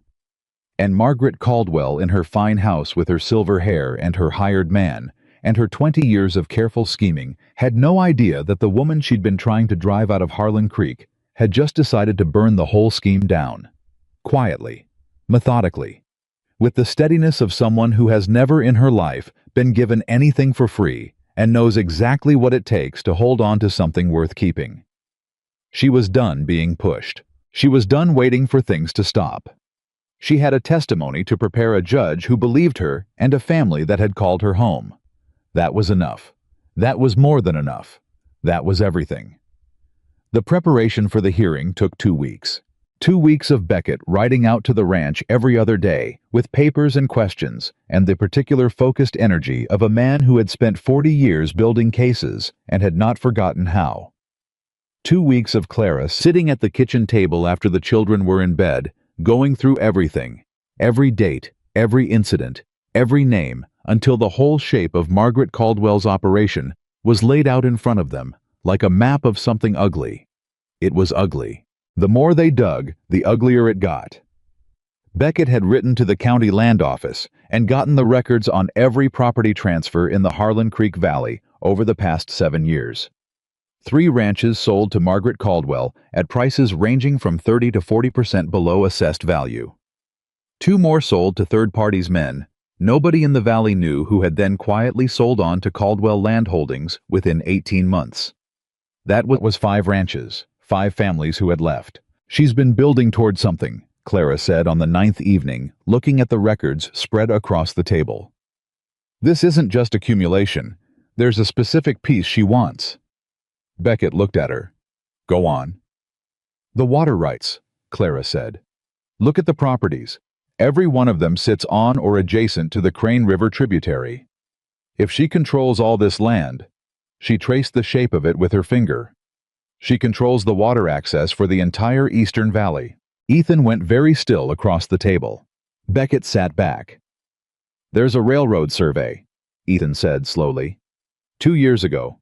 They were looking at a route through the eastern valley. The survey said whichever party controls the water access at the tributary junction controls the only viable refueling point for 80 miles. Silence. "The railroad," Clara said. "The railroad," Beckett confirmed. He rubbed his jaw. "If the line comes through and she holds those water rights, she can charge whatever she wants.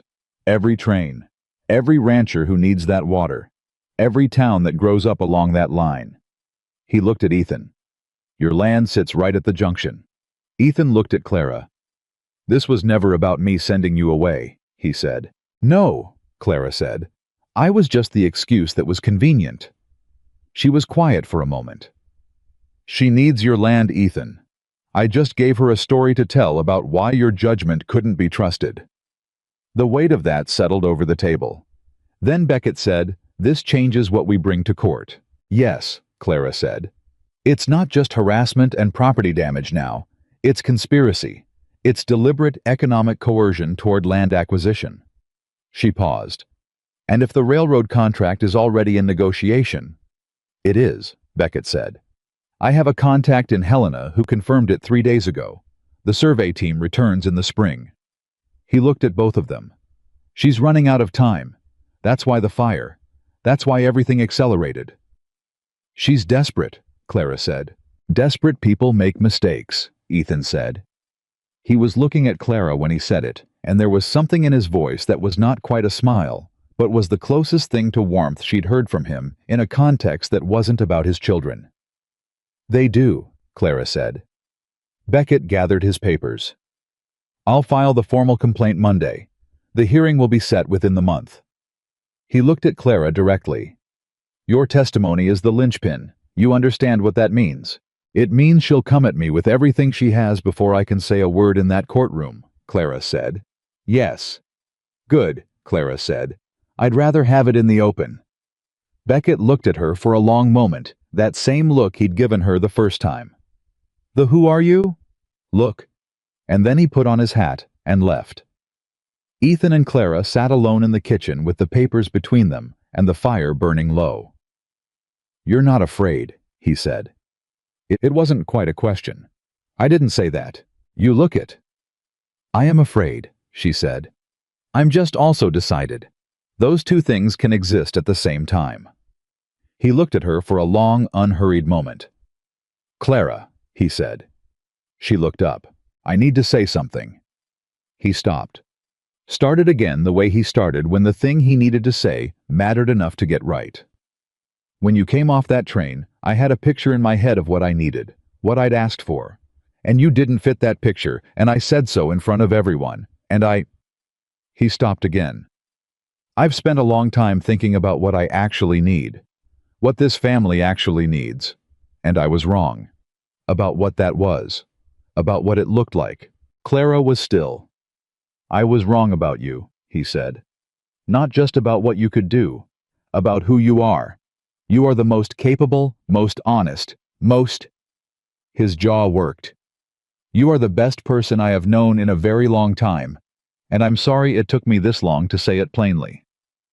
The kitchen was so quiet, she could hear the fire. Ethan, she said carefully, I need you to be sure you're saying that because it's true, and not because you're scared of losing the ranch, and I'm the one standing between you and it. He looked at her, direct, unflinching. Those things are both true, he said, and they're separate. What I just said has nothing to do with the ranch. What I just said is about the woman sitting across this table. Clara looked at her hands. Then she looked at him. All right, she said. All right, he said. All right, she said again. I hear you. He waited to see if there was more. There wasn't. Not yet. Some things needed time to settle before you could fully speak them. Both of them knew that. Both of them could wait. But the saying of it had changed the shape of the room, and both of them felt it, and neither of them pretended otherwise. The news that Ethan Callahan had filed a formal complaint against Margaret Caldwell reached town by Tuesday morning. By Tuesday afternoon, it was all anyone was talking about. By Wednesday, 3 things happened in rapid succession that made clear just how seriously Margaret Caldwell was taking the threat. First, Pratt at the general store sent word that Ethan's account had been reinstated and the supply order would be delivered by end of week. No explanation. No apology.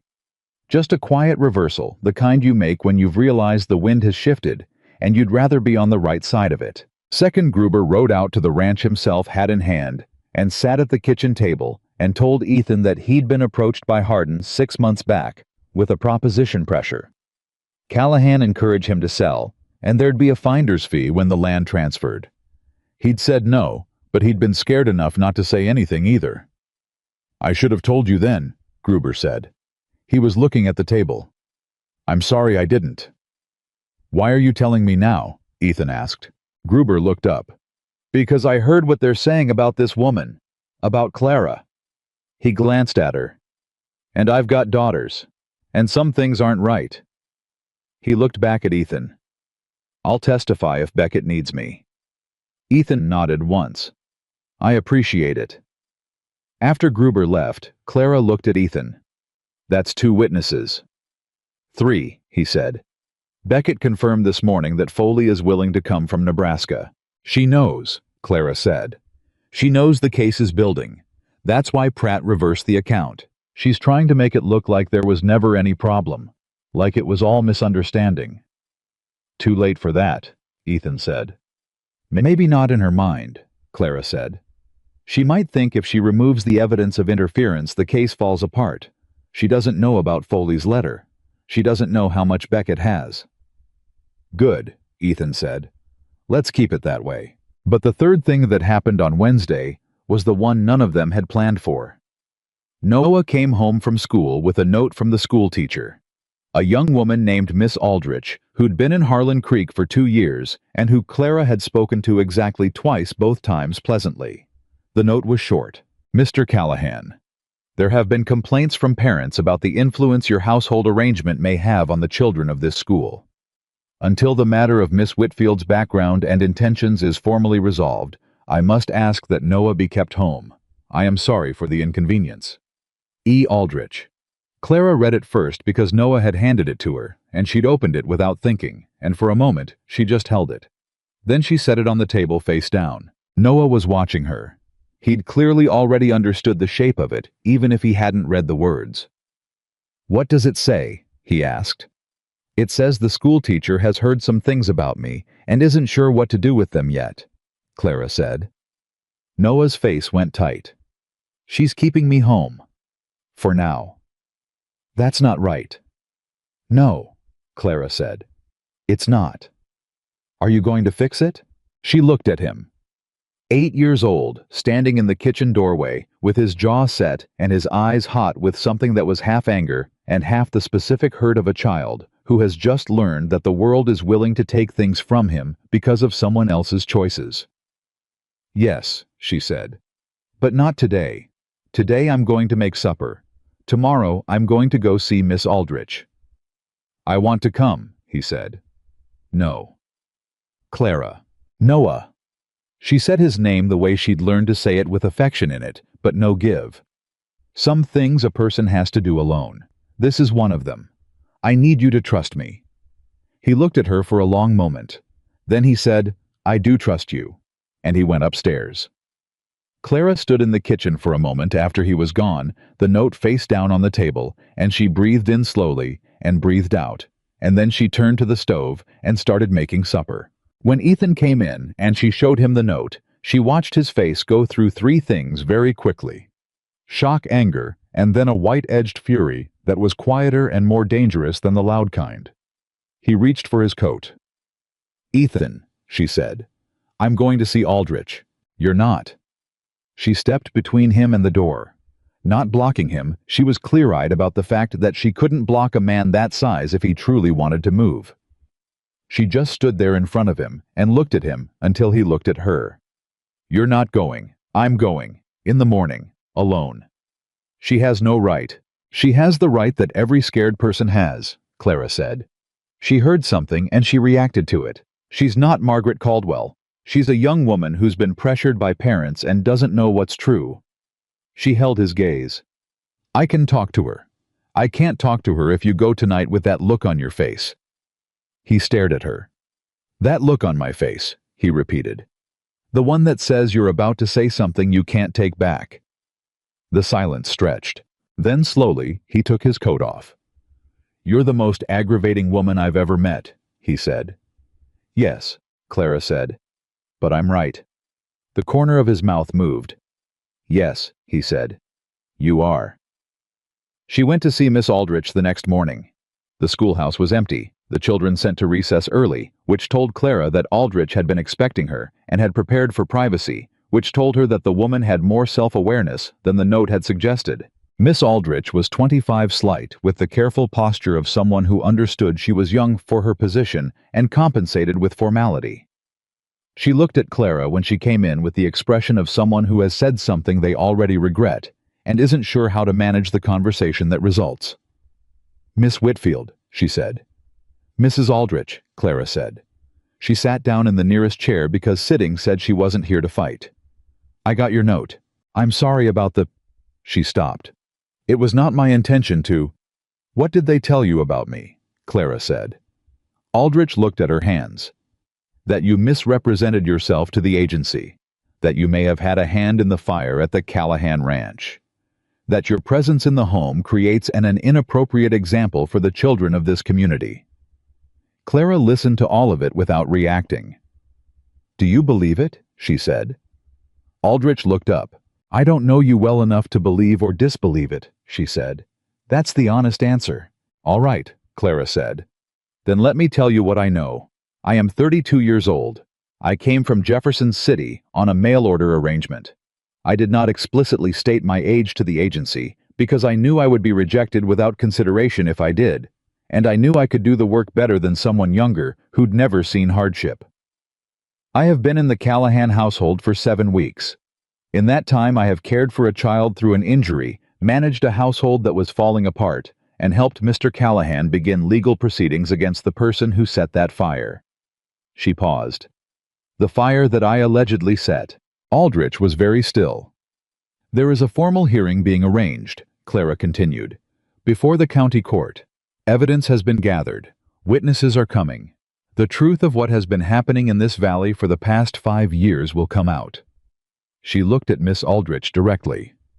I am asking you to wait for that. I am asking you to let Noah Callahan come back to school while you wait. Not for my sake, for his. A silence. He's been through enough, Clara said, and her voice was quieter now, carrying something in it that was not appeal, but simple fact. He lost his mother 2 years ago. He's been angry and scared, and he's been carrying that like a grown man because there was nobody to carry it with him. He's just started to put some of it down. I am asking you not to take school away from him because of things people are saying about me. Miss Aldrich looked at her for a long moment. You love those children, she said. It came out like a discovery. Yes, Clara said, simply. Another silence. I'll send a note to Mr. Callahan this afternoon, Aldrich said. Noah can return on Monday. Clara nodded. Thank you. She stood to go. Miss Whitfield, Aldrich said. Clara turned. The young woman looked at her with the expression of someone revising a position and not entirely comfortable with the process. I should have come to you first, before I sent that note. That was wrong of me. You were scared of the parents, Clara said. I understand that. That doesn't make it right. No, Clara agreed. But understanding it helps. She walked back to the ranch in the late morning, and the cold was sharp, and the sky was the particular deep blue of Montana in late autumn, and she breathed it in and felt the particular weight of having fought a fight quietly and won it, which was a different feeling than winning a fight loudly, less dramatic, but more lasting. She was almost back to the gate when she heard hooves behind her. She turned. Royce Harden was on a gray horse 10 feet back, and he had stopped when she turned. He was a lean man, weathered into something that looked like rope. Everything unnecessary, stripped away, what remained hard and practical and without warmth. He looked at her with eyes that were completely flat. Clara did not move. They looked at each other in the middle of the road. Miss Whitfield, he said. Not a greeting, just identification. Mr. Harden, she said. You're making a mistake, he said. You and Callahan both. The hearing the witnesses. He shook his head just slightly, the way a man shakes his head at something he's already counted as decided. Mrs. Caldwell is a patient woman, and a long-memoried one. You might win the hearing. You won't win what comes after. Clara looked at him. Her heart was going fast. She was careful not to let it show. Is that a threat, Mr. Harden? She said. Her voice was level. It's an observation, he said. I'm a man who makes observations. Then observe this, Clara said. I have been told to leave threatened, slandered, had my name dragged through every conversation in this town, and had a fire set on property I call home. And I am still here. She held his gaze. Whatever Mrs. Caldwell has patience for, I have more. Whatever she can wait out, I can wait out longer. And when that hearing happens, everything she has done in this valley for 5 years will be on record, in a court of law, with witnesses. She paused. Tell her that, as an observation. Harden looked at her for a long, flat moment. Then he turned his horse and rode back the way he'd come without a word. Clara watched him go. Then she turned and walked the last quarter-mile to the ranch, and she was through the gate and had the door in her hand before she let herself shake just briefly. Just for a moment, the way you shake when the thing you were afraid of passes close and keeps going. Just her hands. Just once. Then she went inside. She didn't tell Ethan about Harden until that evening after the children were in bed. She told it plainly everything that was said, and watched him go still in the way he went still when something frightened him in a direction he couldn't put his body between. He came to you on the road, Ethan said. Alone. Yes. Clara, that man has the things he's done. I know what he's done, she said. And I told him what I needed to tell him. It needed to be said. You should have told me first. You should have... Ethan. She looked at him. I handled it. You're not... He stopped. He was on his feet now, the chair pushed back, and there was something in him that was past anger, past fear, into something more personal and more complicated than either. She looked at him. I'm not what... she said carefully. He looked at her. You're not going to let me protect you. I don't need protecting from a conversation, she said. I need you to trust that I can handle myself. I know you can handle yourself, he said. His voice had dropped. That's not the point. Then what's the point? He looked at her for a long moment. The point, he said, is that I don't want you in the road alone with a man like that. The point is that you matter to me, and I would like to be able to do something with that, instead of finding out after the fact that you... He stopped. His jaw worked. That you handled it. The kitchen was very quiet. Clara looked at him. You matter to me, he said again. Quieter. Like the first time had been finding the words, and the second time was meaning them fully. Clara was still for a long moment. Then trust me, she said. That's what mattering looks like from where I'm standing. Not protection. Trust. He looked at her. Then he sat back down. I do trust you, he said. It's Hardin I don't trust. I know, she said. But I'm still here. And I'll still be here tomorrow. He looked at his hands, then at her. Yeah, he said quietly. You will. The hearing was set for the 14th of December, 3 days before it. Foley arrived from Nebraska, a compact, weathered man in his 50s who shook hands hard and looked around Harlan Creek with the expression of someone returning to the site of something they'd survived. He met with Beckett and Ethan and Clara in the ranch kitchen, and he laid out everything that had happened to his spread in the 2 years before he'd sold the same pattern, the same pressure, the same invisible hand tightening around his operation until he'd felt he had no choice. I should have stayed, he said. He was looking at the table. I know that now. I should have fought it. But I had a wife and 3 kids and I was scared, and scared men do things they regret. You're here now, Clara said. That's what counts. He looked at her. You the one who kept Callahan from selling? He didn't need keeping, Clara said. He made his own choice. Foley glanced between them. Right, he said with the look of a man who sees more than he's commenting on. 2 days before the hearing, something happened that nobody had planned for and nobody had seen coming. Margaret Caldwell came to the ranch. Not with Hardin. Not with her driver. She came alone in her buggy, and she pulled up at the gate and climbed down herself. And Clara, who saw her from the window, went to the door and opened it before she knocked. They looked at each other.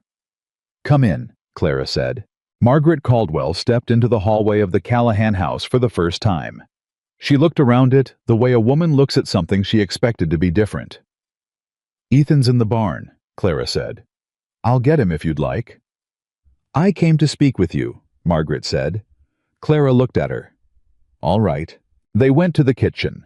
Clara put coffee on because it was something to do with her hands, and they sat at the table, the same table where the case had been built, where Foley had told his story, where Ethan had said you matter to me, and Margaret Caldwell looked at Clara Whitfield with an expression that had very little left of the social armor. What was underneath it was tired. You're not going to withdraw the complaint, Margaret said. No, Clara said. Even if I... She stopped. Even if certain pressures were to be relieved. The supply accounts, the tea, no, Clara said again. Margaret looked at her hands. For a moment she looked old, and Clara could see that she was old, not just in years, but in the specific way of someone who has spent a long time doing things they've told themselves were necessary and has started to find the weight of it. What do you want? Margaret said. The truth told in a courtroom, Clara said. That's all. The ranchers who left deserve that. The valley deserves that. And frankly... She stopped, chose her words. You deserve to have it stop too. Whatever William Caldwell built, it's done now. It's over. The railroad will come, or it won't, and it won't be built on this. Margaret looked at her. You're a strange woman, she said. So I've been told, Clara said. I came here expecting to negotiate. I know. You won't negotiate. Not on this. Margaret was quiet for a long moment. She looked around the kitchen at the warmth of it, the life in it, the blue ribbon on the peg by the door, and the recipe box on the shelf, and the two children's coats hung side by side on the hooks. Eleanor Callahan was a good woman, she said abruptly. Ethan's wife. She was kind. I was never kind to her the way I should have been. She looked at the table. I don't know why I'm telling you that. Clara said nothing. She would have liked you, Margaret said. I think she would have liked you very much. The kitchen held that for a moment. Then Margaret Caldwell stood up. She straightened her coat. She put her armor back on the way. You put on a coat you've worn so long, it's the shape of you. I'll see you at the hearing, she said. Yes, Clara said. You will. She walked her to the door, and Margaret Caldwell walked to her buggy and drove away down the track, and Clara watched her go, and she thought about what the woman had said about Eleanor Callahan, about kindness, about the things we fail to give and then carry. She was still standing in the doorway when Ethan came up from the barn. He saw the buggy disappearing down the track and stopped. Was that? Yes, Clara said. What did she want? To negotiate. Did you? No. He came up to the porch. He stood beside her and looked down the empty track. You all right? He said. Yes, she said. And she was. She was more than all right. She was clear in the way you become clear when you've looked at something honestly and made your choice and know it's the right one. She felt him looking at her. 2 days, he said. 2 days, she agreed. He put his hand over hers on the porch rail. Just his hand over hers. Just that. She didn't move hers away. They stood there together in the late afternoon, the light going gold over the ridge to the east, and behind them, the house breathed and lived and was warm, and inside it, two children were doing what children do when they finally believe the ground beneath them is solid. They were loud and careless, and thoroughly, completely, and entirely fine. And Clara Whitfield stood on the porch of the Callahan Ranch with Ethan Callahan's hand over hers, and 2 days until the truth came out, and she thought, this is it. This is the thing I came all this way for. Not the hearing, not the victory. This, the warmth of a hand, the solid ground. The place where staying was not a punishment, but the whole point. She was home, and she was not leaving. Not now, not ever. The morning of the hearing, Clara braided her own hair. She stood at the small mirror in the hallway and did it the same way she'd done Lily's 3 sections, left over middle, right over left, keeping everything equal. It was the only ritual she had that felt like steadiness, and she needed steadiness this morning, more than she'd needed anything in a long time. She heard Lily on the stairs behind her. You're doing it right, Lily said. I learned from a good teacher, Clara said. Lily came and stood beside her, looking at their 2 reflections in the glass. Then she reached up and took the ribbon from her own hair, the blue ribbon, the one from her mother's drawer, and held it out to Clara. Clara looked at it. Lily. Wear it today, Lily said. Mama always said a woman should wear something that means something when she's doing something hard. Clara looked at the ribbon in the child's hand, at the seriousness on that small face, at the weight of what was being offered. She took the ribbon. She tied it at the end of her braid. Lily looked at her in the mirror and gave a single nod, satisfied. Now you're ready, she said. Clara put her hand briefly on the child's face. Yes, she said. Now I am. The county courthouse in Harlan Creek was the most substantial building in town. 2 stories of brick that the community had built 12 years ago, with the particular pride of people who want to signal that law matters here, that this is a place with standards. The hearing room on the ground floor held 20 people comfortably and 40 uncomfortably. And that morning it held closer to 60, because word had traveled. The way word always travels in a small valley, fast and thorough, and not entirely accurate, but close enough that everyone understood the shape of what was happening. Ethan walked in with Clara beside him and Beckett just behind, and the room did the thing rooms do when the people they've been talking about walk through the door. It went quiet, and then tried to pretend it hadn't. Clara walked to the front without looking left or right. She had learned that trick years ago. When you're the woman everyone has decided something about you, don't look for their expressions. You look at where you're going. You keep your chin level. You let them think what they're going to think, and you go do the thing you came to do. She sat down. Ethan sat beside her. His arm was an inch from hers, and he didn't move it away. Margaret Caldwell was already seated on the opposite side, composed and straight-backed in a dark dress that was impeccably fitted.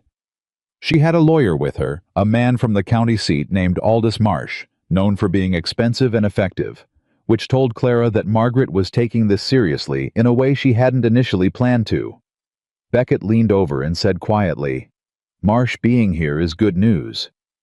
"How?" Clara murmured. "You only hire Marsh when you've got something to protect," he said. "She wouldn't pay for him if she wasn't worried." Clara filed that away. The magistrate called the room to order a man named Horace Webb, 60-ish, with reading spectacles and the air of someone who has presided over enough human disputes to have stopped being surprised by any of them. Beckett opened for their side. He was methodical and clear. The land records, the pattern of transfers, the timeline of interference. He put the lamp oil tin on the table. He presented Foley's written statement, then called Foley himself. Foley sat in the witness chair and told his story without embellishment. The way a man tells a story he's been carrying long enough that it settled into plain fact. What had been done to his fences, his livestock, his supply lines. The visit from Hardin. The offer that wasn't quite an offer. The pressure that mounted until he sold. He named Hardin. He named the amounts. He named the dates. The room was very quiet. Marsh cross-examined with precision, pressing on Foley's memory. His documentation, the gap of 2 years since he'd left.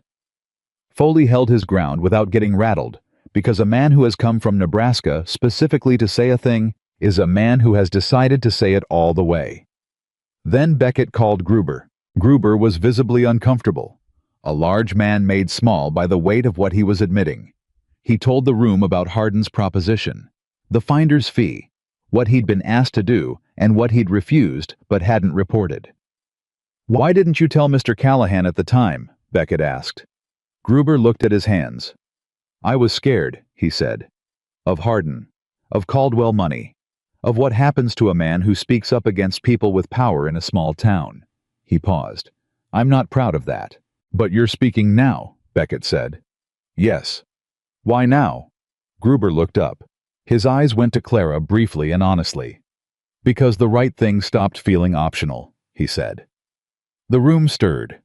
Marsh objected to the phrasing. Webb overruled him. Then Beckett said, "The court will hear from Miss Clara Whitfield." Clara stood.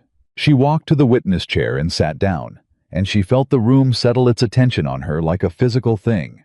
60 pairs of eyes, and all the stories they'd been told, and all the questions they'd been carrying, landing on one woman in a plain dress with a blue ribbon in her braid. She looked at Beckett. She did not look at Margaret Caldwell. Beckett took her through it carefully. Her arrival. The arrangement. The sequence of events. The fence, the cattle, the supply cancellation. Hardin on the road. The fire. Noah's fight, the note from the schoolteacher. Margaret Caldwell's visit to the ranch. She answered everything directly. No hedging. No performance. Just the facts stated plainly in the order they happened. Then Beckett asked, "Miss Whitfield, in your assessment, what was the purpose of these actions taken against the Callahan household?" Clara said, "To make the ranch fail. To make Mr. Callahan believe he had no choice but to sell.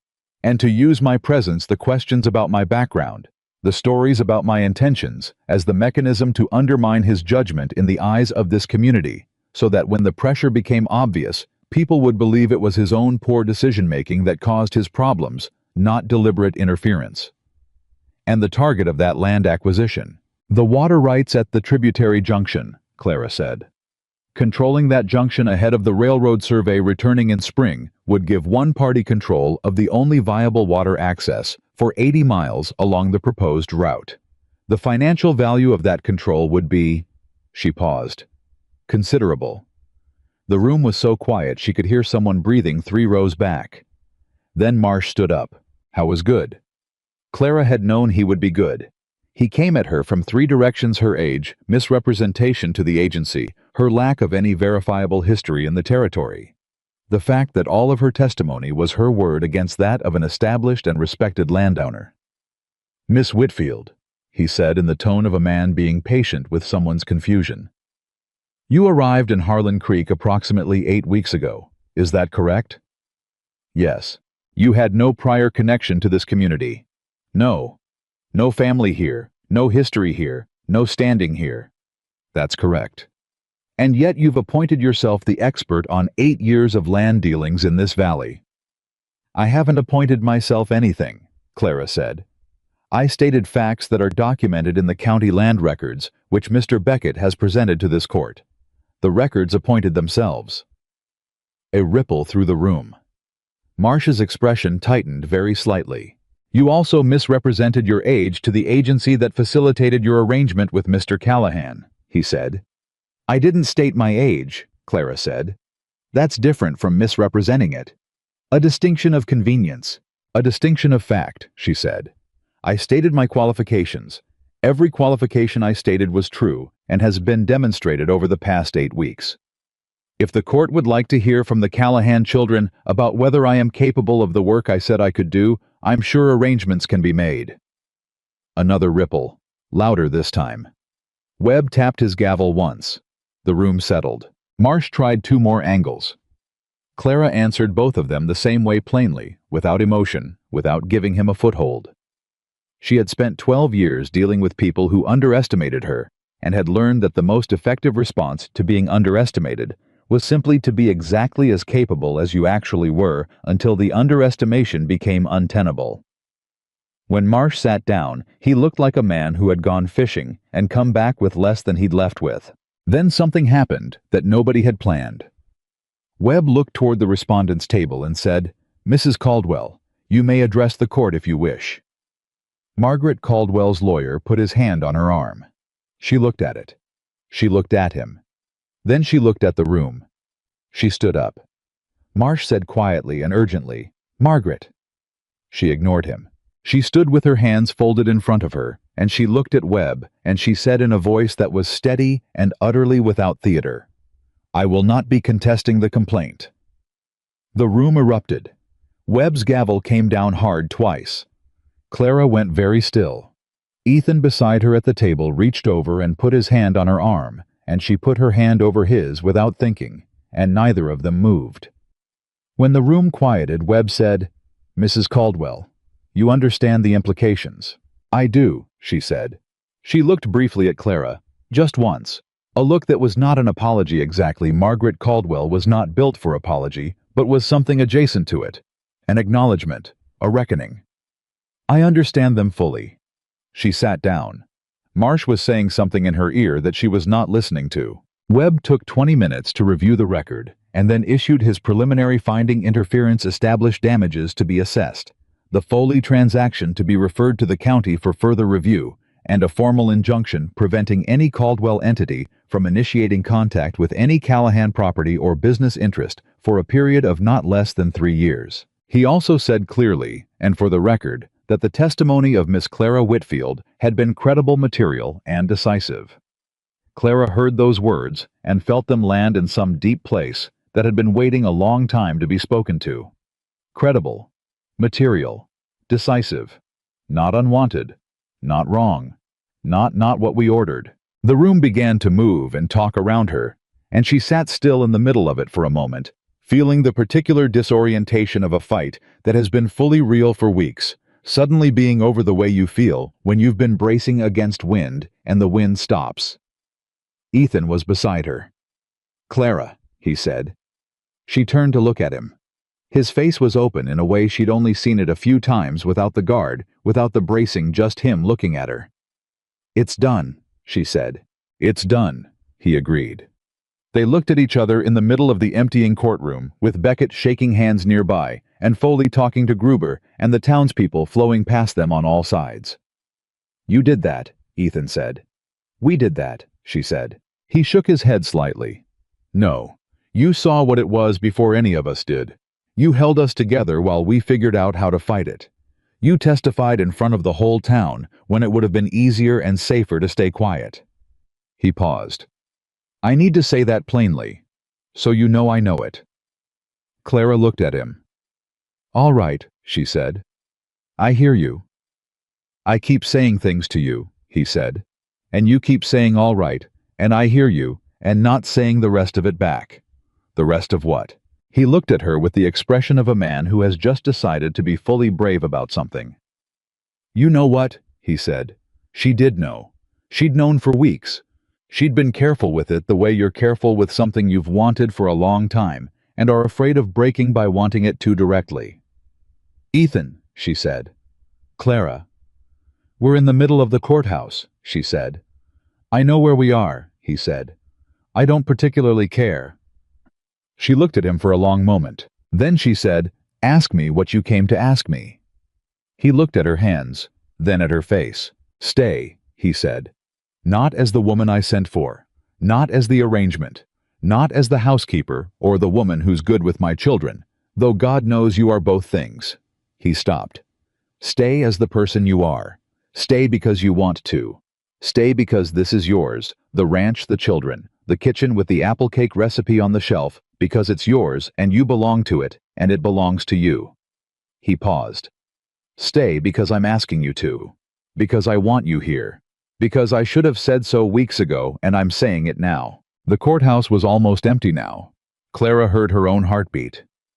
I stayed, she said quietly, because your children needed someone to stay. I know, he said.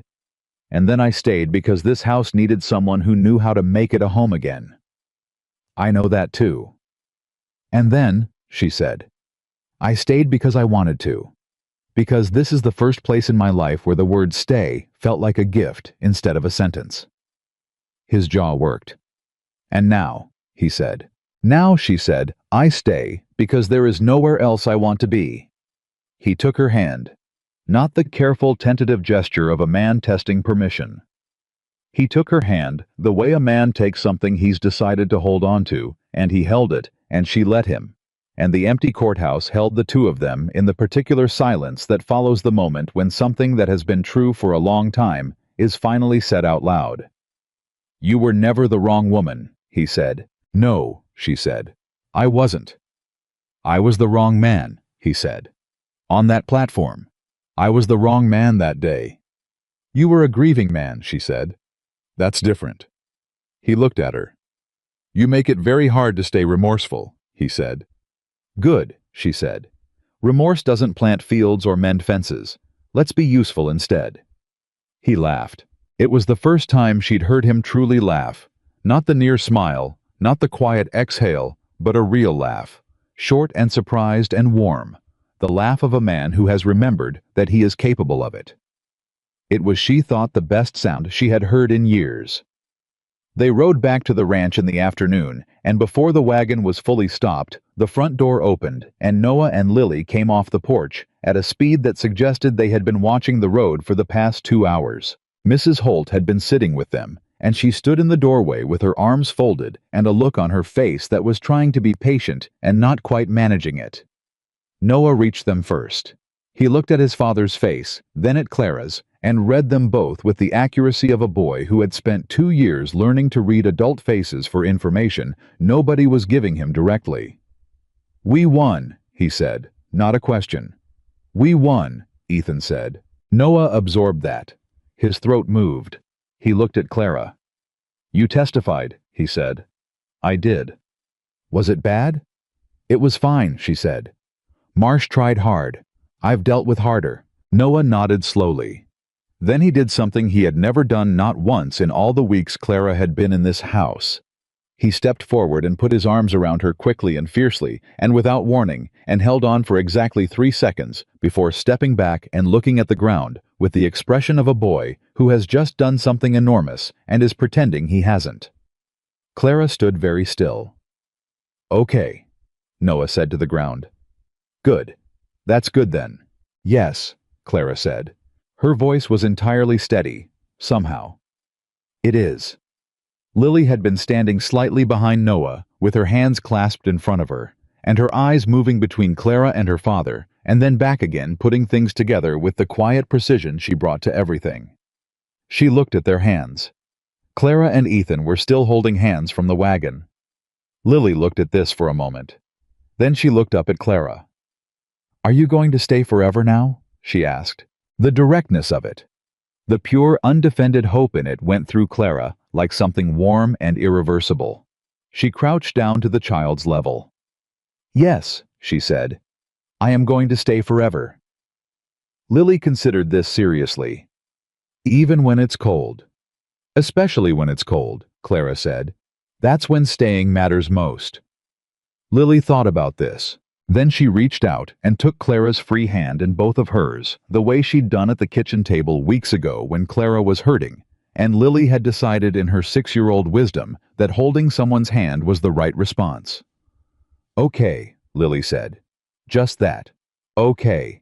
The same word she'd said in the dark the night she was hurt after Clara had told her she didn't know if she should be trusted, but that she was there and she was staying. Okay. Trust given as simply as breathing. As simply as a child's hands around yours. Mrs. Holt left after supper with the particular satisfaction of a woman who has watched something good happen and knows she'll be talking about it for years. She squeezed Clara's arm at the door and said nothing, which was more than most people manage. The children went to bed late by the lenient standards of a night that had earned lenience, and Ethan sat on the edge of Noah's bed for a long time after the boy was asleep, just sitting there, and Clara passed the doorway and saw him and kept walking because that was his, and some things belong only to the people in them. She went downstairs and built the fire up and put the kettle on and sat at the kitchen table. She sat there in the quiet of the house that had been cold and closed when she arrived and was warm and open now, and she thought about the woman who had stood on a train platform 8 weeks ago with $62 and a worn suitcase and had been told she was not what was wanted. She thought about what that woman had believed underneath the steadiness, underneath the plain face she'd shown to the world.